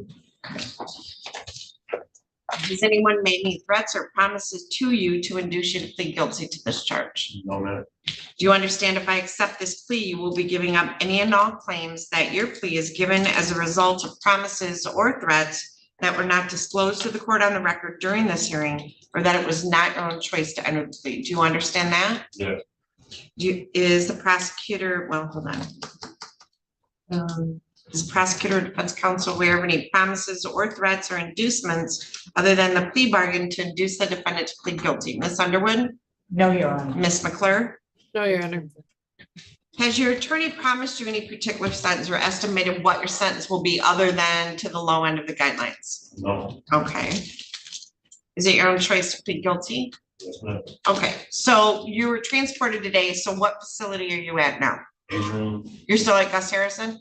Okay, so on September 1 of 2023, were you at the Gus Harrison facility located in Madison Township in the county of Lenawee? Yes, ma'am. And you were lawfully incarcerated there serving a sentence? Yes. Okay, and at some point you came in contact with an employee there named Traylon Hess, is that correct? Yes, ma'am. Was he a correction officer, maintenance? What was his position there? Correction officer. Okay, now you assaulted him in some way. Did you threaten to hurt him? Did you touch him, push him, throw food at him? You threw water on him? Okay, would you agree that a reasonable person will find that assaultive? Yes, ma'am. And you didn't have permission to do that, correct? No. Ms. McClure? Satisfied, Judge. Ms. Underwood? Satisfied. Has the court complied with MCR 6.302 B, C, and D? Ms. Underwood? It has. And Ms. McClure? It has. Accept the plea. It has been given understandably, voluntarily, and accurately. The defendant has full knowledge of his rights and he does have competent counsel. This court has made a cause agreement to sentence to the low end of the guidelines. But other than that, I have made no agreement regarding the possibility of a plea or possible sentence in this case with the prosecutor, the defense attorney, the defendant, or anyone acting in the interest of either of them. I'm going to refer this matter to the probation department for a pre-sentence investigation. Mr. Jones, in case you missed it, he is currently still at Gus Harrison. So you're serving a sentence on, let me see, are you in on that 2017 home invasion? Yes, ma'am. Okay, so they'll pull your prior pre-sentence report and then someone will talk to you and do an update to that for us. We'll get a copy of that to Ms. Underwood. If they meet with you, be truthful with them about your background, the events that occurred. They'll prepare that report. We'll get it to Ms. Underwood. She's really good about trying to meet with people, but there's always a lot of people trying to get into MDOC to see people. So if she's not able to meet with you that previous to that, we'll let her meet with you that morning, okay? Now, you do have a right to appear today in person, or you can appear via Zoom. So what would you like to do? In person. In person? Okay. So we'll set that sentencing for July 5 at 8:15 in the morning in person. Is there anything else, Ms. Underwood? Nothing else, Your Honor. All right. So Mr. Teeple, we'll see you back on that day, all right? All right. Thank you, gentlemen. Thank you for your patience this morning.